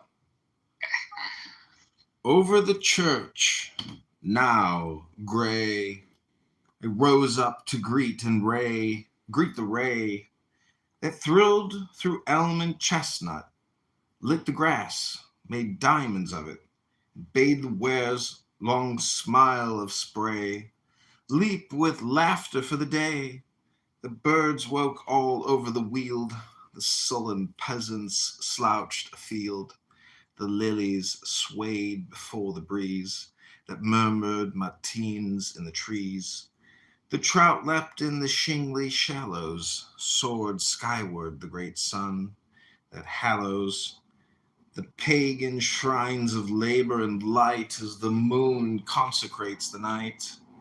Labor is corn and love is wine, and both are blessed in the shrine. Nor is he for priest designed who partakes only in one kind. The musing, joyous, twice across, under the where I swam, to toss the spray back, then the meadows claim, the foot's fleet ecstasy aflame. And having uttered my thanksgiving, thus for the sacrament of living, I lit my pipe and made my way to breakfast and the labor of the day. Yeah, this is great. Please send it to me. It's amazing. Okay, this is called Wheat and Wine. Clear. Message it, please. Yeah, I'm going to send it to you after this. Clear, deep. Can you do it now? I can't. I'm recording on YouTube. This is a 3-minute clip. Clear, deep, and blue, the sky is silvered by the morn, and where the dewdrop's eye catches its brilliancy, strange lights and hues are born. I have seen 12 colors hover on a single spray of thorn. There is a great gray tower cut clear against the deep. In the sun's wakening hour, I think it has the power to touch the soul of sleep with its tender thought and bid me to wake for joy and weep. This night I am earlier, no drowsy thoughts drew nigh at eve to make demur that I be minister to Cynthia maidenly. All night I have watched her sail through a black and silver sky. Within my soul there fight too full and urgent streams, works woe and dreams delight. Like snow and sun they smite. Days battle hard with dreams. On a world of misty beauty, the aurora clearly beams. So labor fought with pride and love with idleness. My soul was torn and tried with the impassioned tide of storm and deathly stress. I had never dreamed that Lily should arise amid the press. Gray rose up to greet and ray. That's it. That's the book club. It thrilled through elm and chestnut. We're having some issues now. Technical issues. What was that called? Can you please send me that, or else you won't do it My if you don't phone. know. So Yeah, let me just type it in the chat for you. yes, in the chat will be good. It's funny. This is the kind of poetry that I think Lewis Carroll was making fun of in Jabberwocky, you know? Do you know the poem Jabberwocky? Yeah. 'Twas Berg and the Stubby Toes, the guy fire and give them the wave. All mimsy were the groves and the mombras of grave. Yeah. So you didn't send it, but not yet. Please. Dude, I put it in the chat. You did? I need this stuff because I have a very niche use case. Oh, it's Aleister Crowley, Selected Poems, edited by Martin Booth. Yeah, his magic name is Frater Perdurabo. You didn't tell me this is Aleister Crowley. I know, I told you it was Frater Perdurabo. Yeah. Doesn't change anything. These are like, adult intellectual poems. They're not like Luciferian, satanic, demon worshipping witch or Wicca shit. No, Aleister Crowley is kind of a Dude, these are selected poems. This isn't all of his like occult stuff. These are like more professional poems. Anyways, it's from a book. What poem were you reading specifically? It was called Weed and Wine. Weed and wine. Wheat and wine. But it's from the collected works. Anyways, it's a book. I just got it in the mail. I just bought it on eBay for $20. So go on eBay, buy yourself a copy if you like it. Yes, I like the.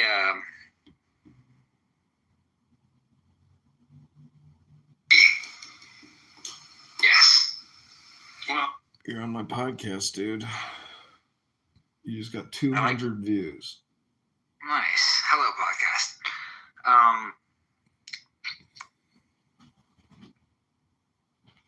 I think you were in my room the other day. I was playing Dao De Jing. You want to hear some of that? I'm at 38 minutes out of an hour and 40 meditation into the Tao. Well, I think you should listen to some saints that have some real wisdom to speak. Listen, I'm over here doing work. If you want to play something in the book club and use 3 to 10 minutes, that's what the book club is for. So if you have something queued up or you want to read something in the book club, I will record it. Okay, go ahead. When is the book club now? The book club is always now. Okay. We are capable of turning good into evil, of abandoning the good for evil, of attributing to ourselves good that we do not have or has been loaned to us, of justifying our wrongdoing and in coddling our wrongdoing, of scorning the highest good. With this clearly understood, 1, you must never flatter yourself for whatever good you might notice in yourself, because everything good comes to you from God, and you need to give that honor and glory to Him. 2, do not complain about offenses done to you, no matter where they come from. 3, you must forgive everyone with Christian charity, remembering the example of our Redeemer who forgave even those who crucified Him. 4, you must always humble yourself before God because of your spiritual poverty. 5, you must not be surprised at all your weaknesses or imperfections, but recognizing who you are, and you need to blush at your inconsistency and unfaithfulness to God.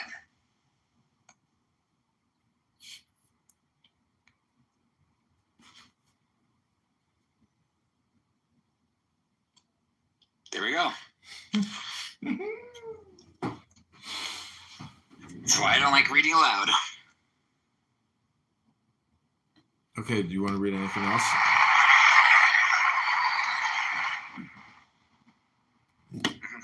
What's up?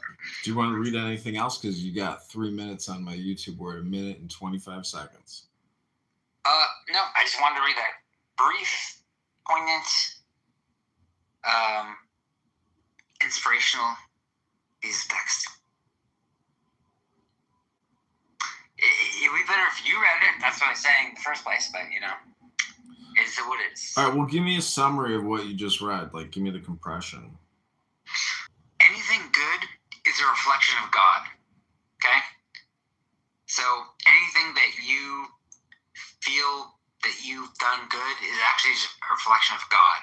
And so the opposite of that is that anything evil is probably a reflection of you. That's the first point.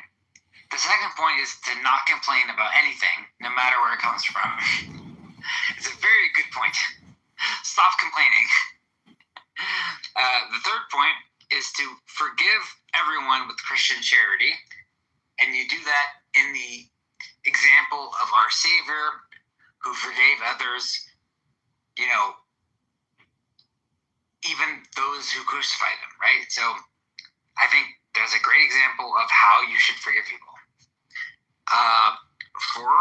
The fourth point that he's trying to make here is that you must be always humble, because we are spiritually poor. We don't have what God has. And then the conclusion here is like, and in coddling knowing all this, don't be surprised that you're weak and imperfect, and that you're going to be, inconsistent and unfaithful to God, because we're not capable of being God. Well, not like that, exactly. Okay, any suggestions on what you want to title this YouTube video? With this clearly understood. That's the title. With this clearly understood.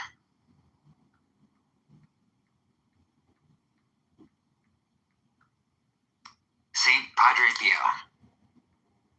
With this clearly understood, Saint Padre Pio. That'd be my marketing title.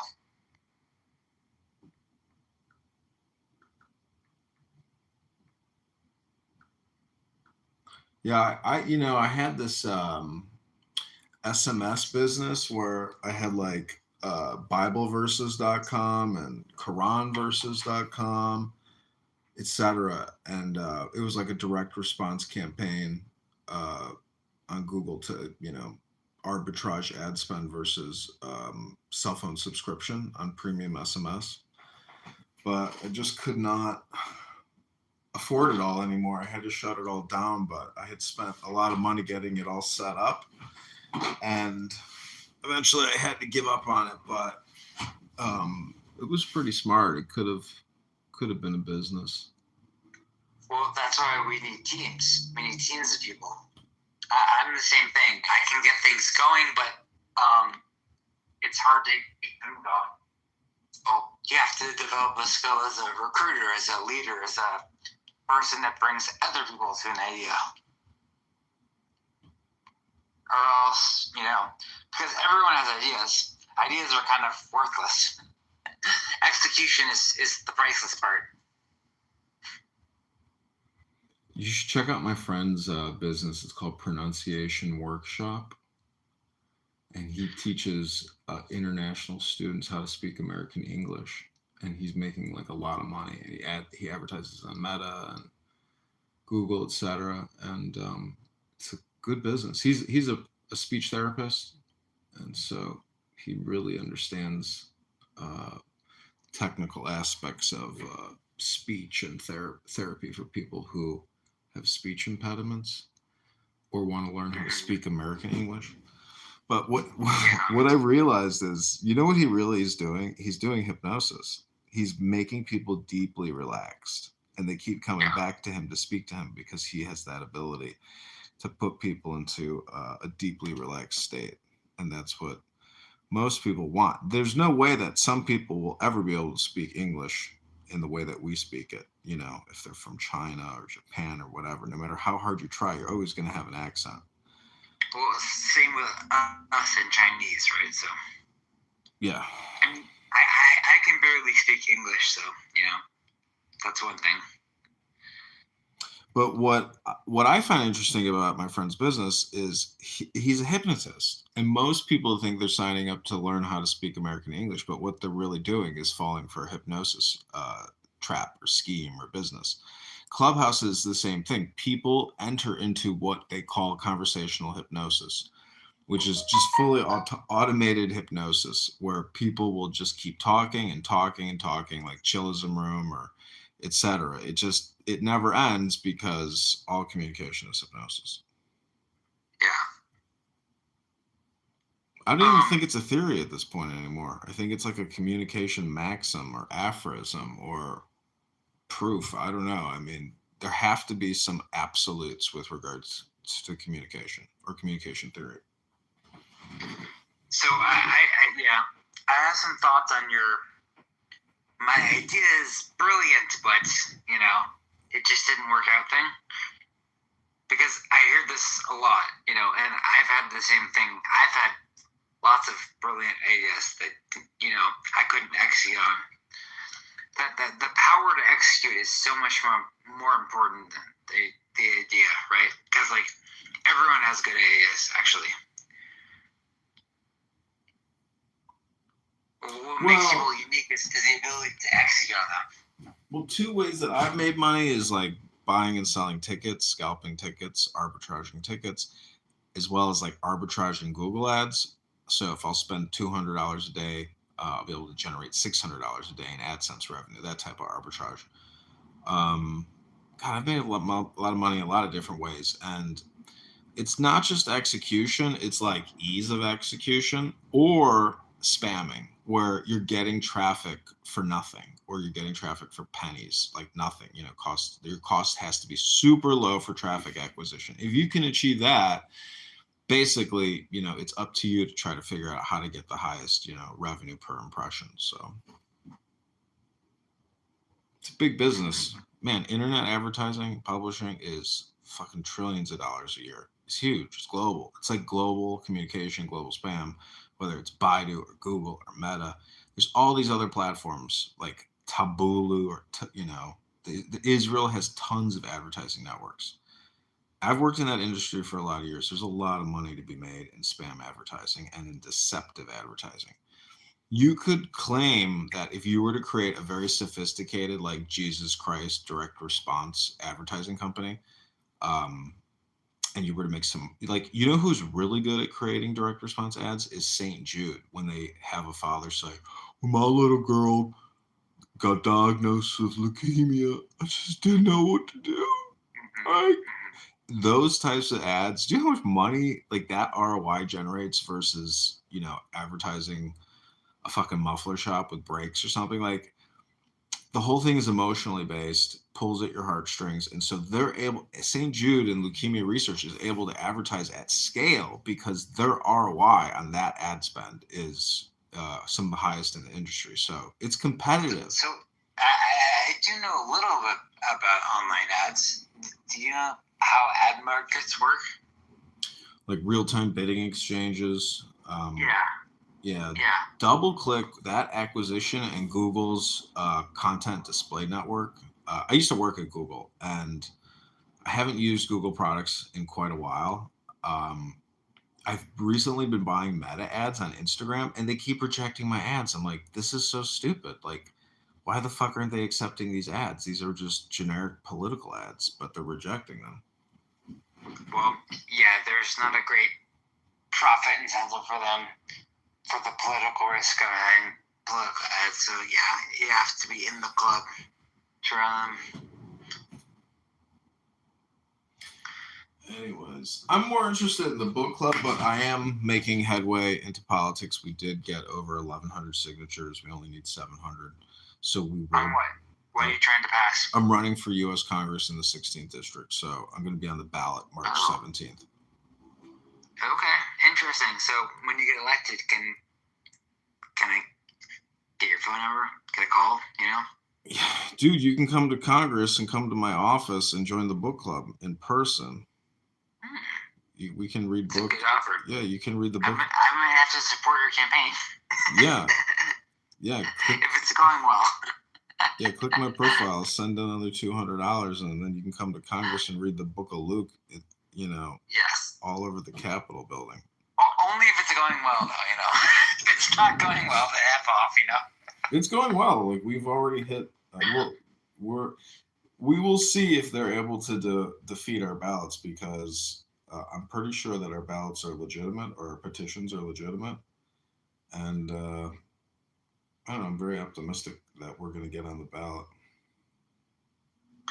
Good. Politics are a bit scary. Not really. You know, Charlie Kirk, all he did was Clubhouse in public, and somebody blew his fucking head off. So that's scary. Coming on Clubhouse, you know, is not scary. I mean, it's just not.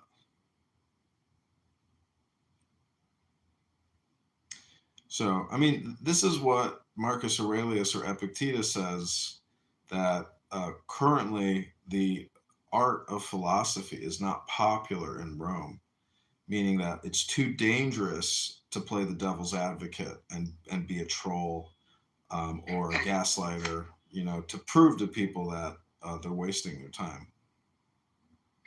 Do you have an email address, or how can I send you something longer? I guess I send you a link maybe on here. It's John Kitover 2025 at gmail.com, or you can just message me on Instagram.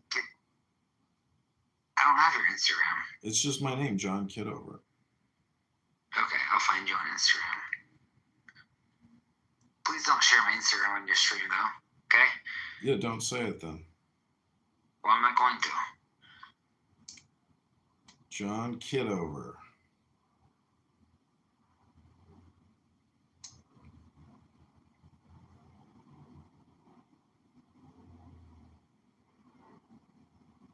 Okay, I sent you a request. Vote John Kitover. Yeah, I got you.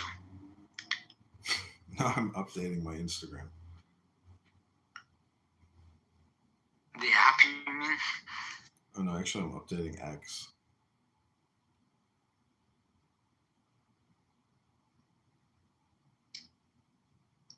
So here's some words of wisdom for you. Let's see. That nice fake English accent.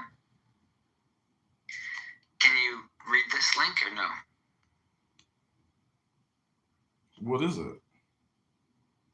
It's some writing of mine. You wrote it? Yeah. Oh, well then you should read it. Well, no, I can't read. I can write, but I can't read. I'm kind of illiterate. You're illiterate. You just read. Yeah. Yeah, but not really. Well, how long is it? It's one page. You don't have to read it, but What's it about? It'll sit somewhere. What's it about? It'll sit in the ether on my YouTube. What's it about? It's about ideas are being worthless and execution being priceless. So that's the summary? Yes. Can you expand on that summary? A brilliant idea without execution is no more than a dream. Ideas, everyone has good ideas, but the execution of those ideas are very valuable. So everyone has a great idea that they don't want to share, but that idea is maybe not that good, it turns out. And all good ideas basically become something.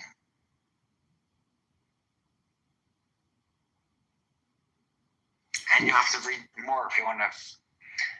Well, see, if you want to accomplish something without action, in many ways, communication is just weightless. You know, and all these apps, all these cell phones, you can actually achieve quite a bit by doing nothing, but just by hypnosis or influence, the theory of influence through communication. Propaganda and marketing, yes, I understand this, yes. Yeah, mind control, because all communication is suggestion, and you have to find ways to persuade people to do what you want them to do. The number one way to persuade anybody to do anything is to send them money. Well, yes and no. There's actually better ways. I mean, no, I found no better way to get people to do what you want them to do is if you tell them. So yes, you money is the thing, but you can actually use like. Have you heard like foot in the door technique? I've heard of it, yeah. Yeah, So there's studies on this, right? So like, you can actually use money more strategically than you think. Just sending money is good, but if you use money plus strategy, even better. Yeah. Money is kind of the incentive. So you know that the CIA's how they evaluate people, what their motivations are. It's called MICE or RICE. Reward, ideology, coercion, and what's the last one? Reward, ideology, coercion.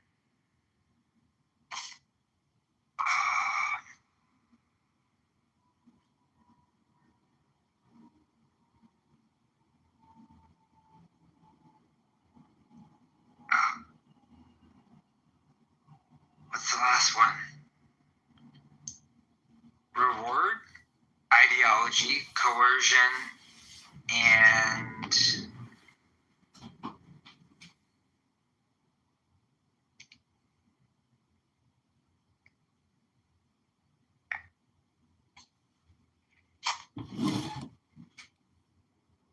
ego. Obviously, ego. Ego is very important. So you can kind of understand what motivates someone to do something, right? Are you with me, John? Mm-hmm. So you can look at someone and say, okay, what motivates them? Is it money? Is it ideology? Is it coercion? Or is it ego? Mm. You can break it down, right? So most people, it's mostly money and ego. There's a scant few where it's ideology and coercion, but most people it's money and ego. See, there's no such thing as ego, though. Self-perception and reputation. Yeah. I mean, the thing about ego, though, is people who are seeking enlightenment or wisdom, either they've accomplished what you could call ego death, which is really the elimination of the word because. And there's no longer faith or belief, there's certainty. So if you really want to become, that alpha primate or that Christian soldier, it's basically, it takes fear out of life. And like FDR said, the only thing you have to fear is fear itself. So yeah, I actually think it's a weak place to be. Weakness is actually a virtue. So the joy of the law is strength, and strength is the joy of the law, meaning that, Knight Templars went to battle with beatific visions of Christ, and so the question is, how do you create courage? How do you create strength or force of will? And, the Bible can help you accomplish that. It can. It says, my grace is sufficient for you, for my power is made perfect in weakness. Therefore, I will boast all the more gladly about my weaknesses. Yes? Mm-hmm. So that Christ's power may rest on me. That is why, for Christ's sake, I delight in weakness, in insult, in hardships, in persecutions, in difficulties. For when I'm weak, I'm strong.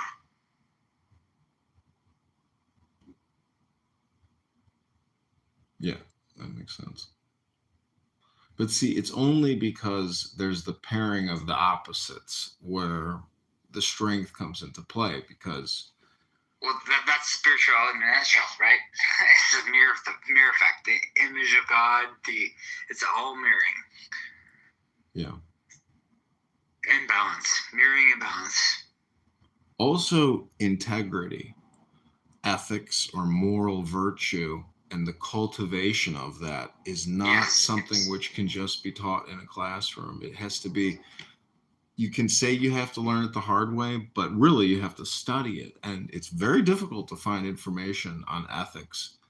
It's the master and apprentice relationship. You can fall, but not all the way.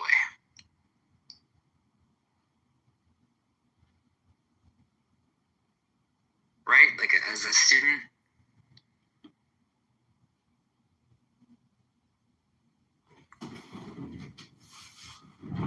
Well, the teacher learns from the experience as well as the student, but right. Yeah. Yeah, the whole master and apprentice relationship. Yeah.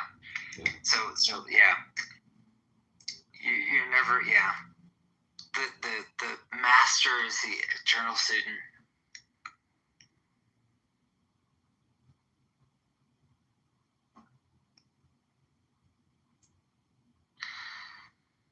And yeah, there's not a lot that talks about this. It's true.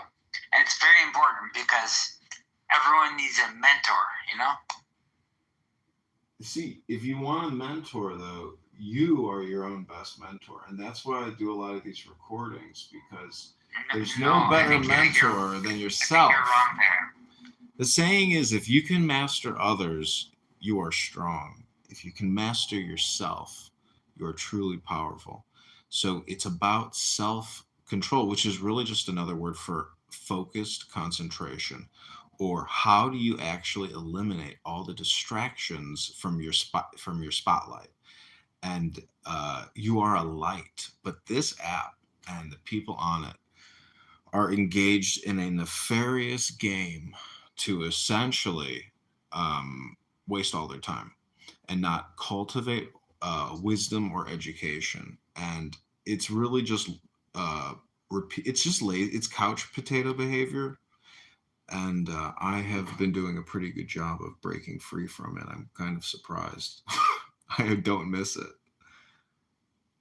I don't miss it because I'm reading books and I'm being productive and I'm getting more organized, and everything is is highly organized in my life at this moment. And I just know that listening to a lot of the people that I've listened to on this app, even if I were to record them and put them on YouTube, it's a waste of my time at this point, and it's a waste of their time to even be on my YouTube. So, because there's so much. You have no idea how much time I've spent recording Clubhouse and putting it onto YouTube. You have no idea how many fucking videos. 25,000 videos. Yeah, but why do that? Because it's like a psychological observational opportunity that, you can't get anywhere else. You can go to X Spaces and listen to people on there, but here it's a smaller community, and I'm like kind of focusing on certain people, their communication, their behavior, how they stir the pot, how I'm just trying to observe communication real time with real people. But it's only interesting because it's not being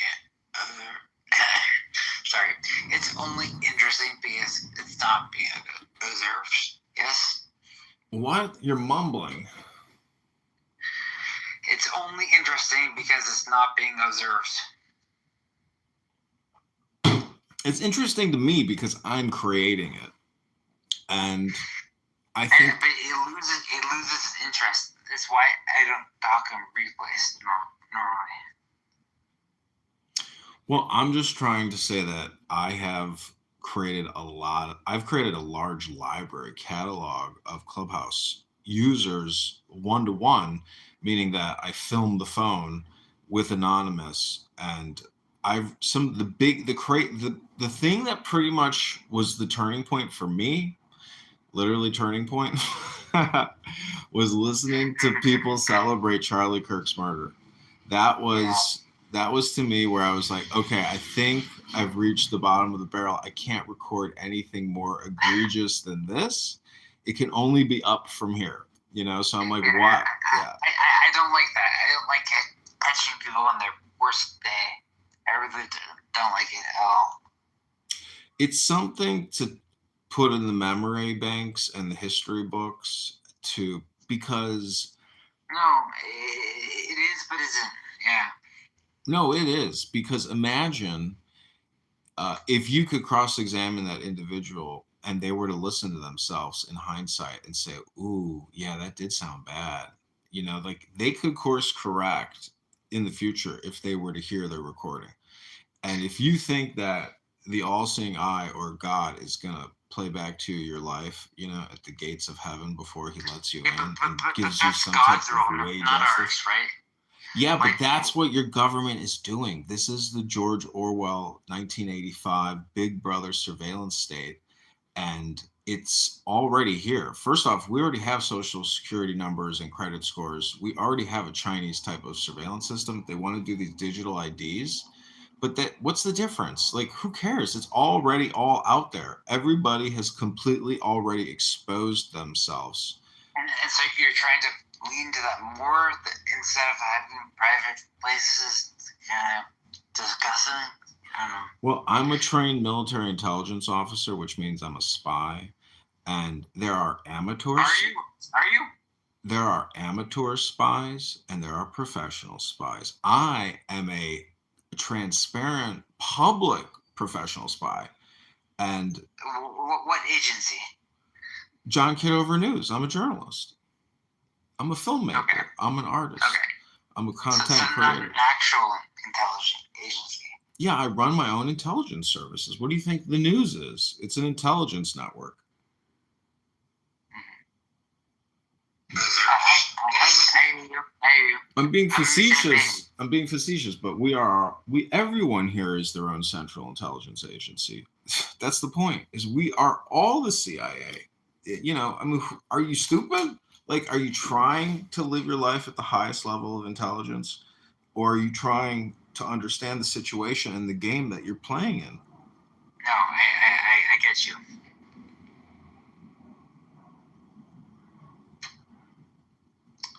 I get you.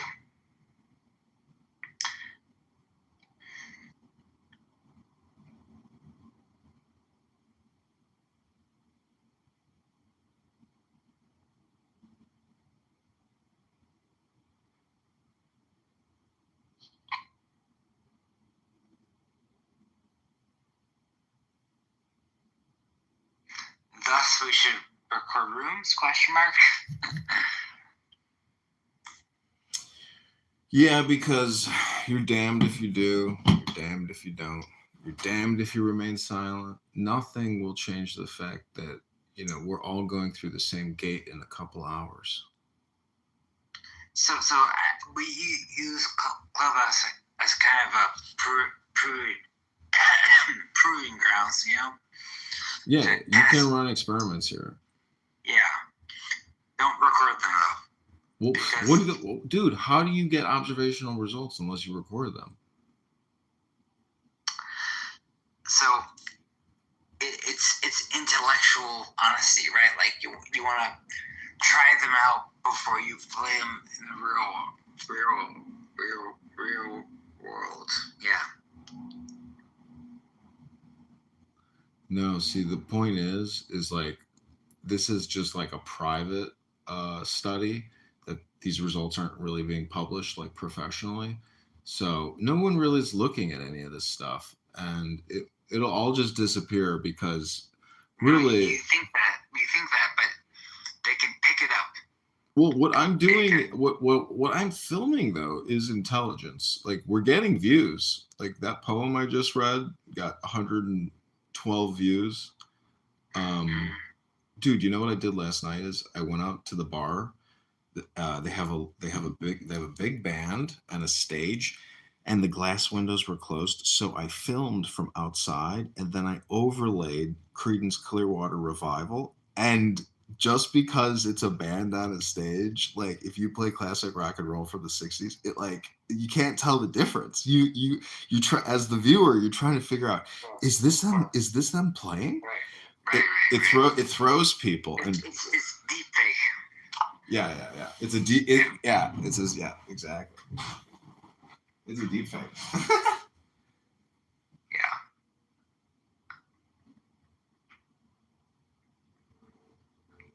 Okay, so have IG now.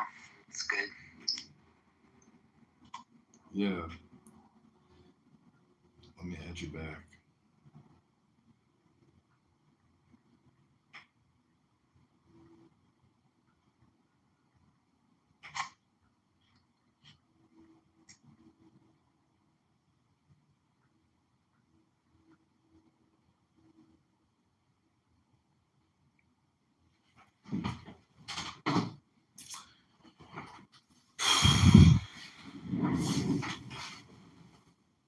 You better. Better be careful what you ask for. That's right. Yeah, I won't Ask say your and you name. shall receive. I didn't say your name. Please don't.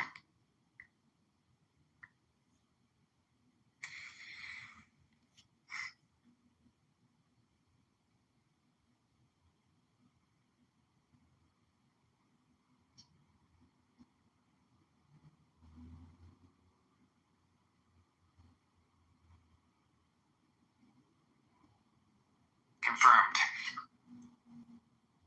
Confirmed.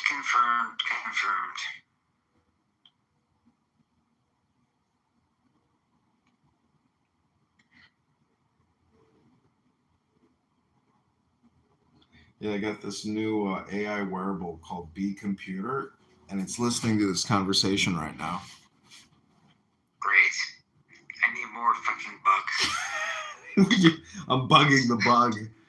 That's the whole thing about you. That's so annoying. Yeah, but you should be happy that I'm doing this because nobody else is doing this.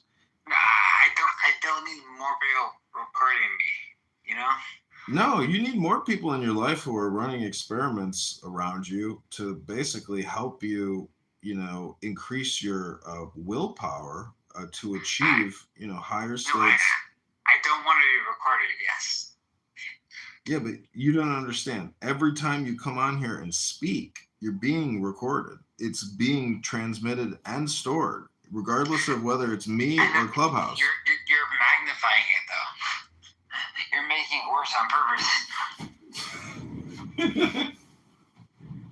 Yeah, but this is me. This is me doing Clubhouse. This is me doing Charlie Kirk. And one day you're gonna have enough strength and courage to do what we're doing, and you won't be worried about the repercussions, and you'll finally be free in your life. No, it's not about that. It's about testing your ideas in private. Okay, you test the ideas in private, and then you push them. Okay. Charlie Kirk didn't have these debates like day one. Rome was not built in a day. Okay. You're trying to make the whole childhood public. It's not a good thing. It's just your opinion. It is my opinion, but it's true.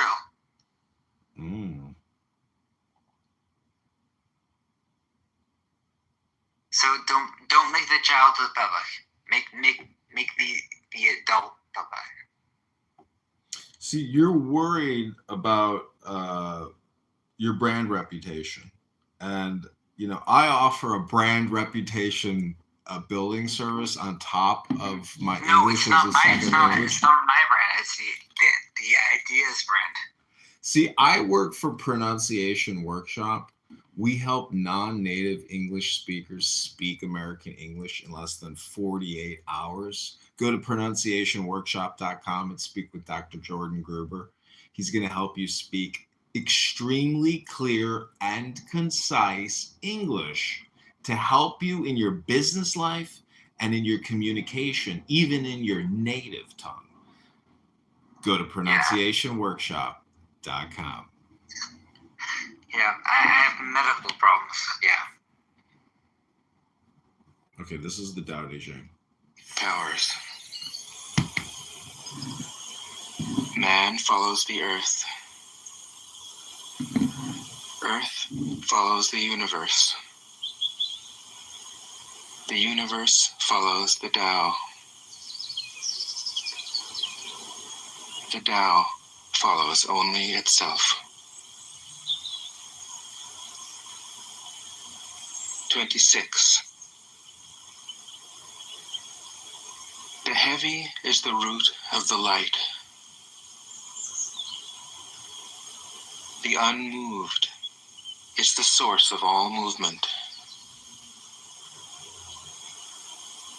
Thus the master travels all day without leaving home. However splendid the views, she stays serenely in herself.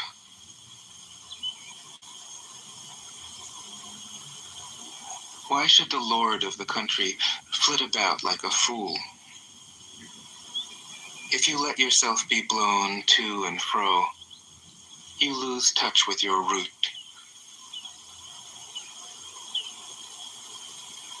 If you let restlessness move you, you lose touch with who you are.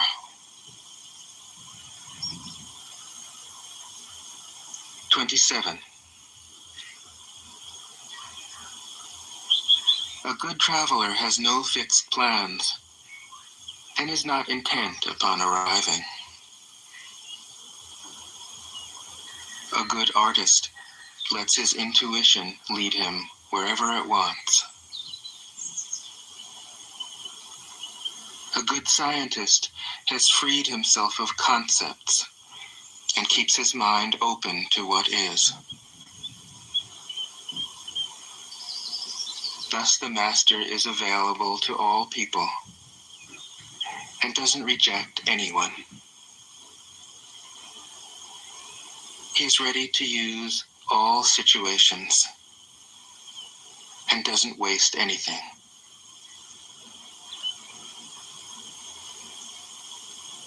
This is called embodying the light.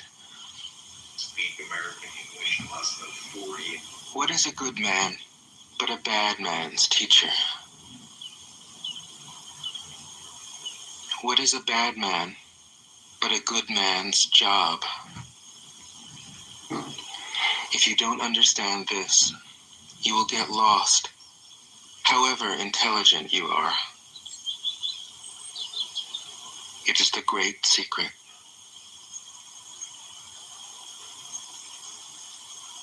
28.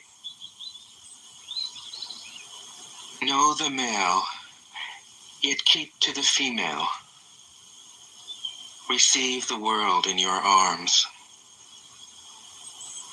If you receive the world, the Tao will never leave you, and you will be like a little child. Know the white, yet keep to the black. Be a pattern for the world. If you are a pattern for the world, the Tao will be strong inside you, and there will be nothing you can't do. Know the personal, yet keep to the impersonal. Accept the world as it is.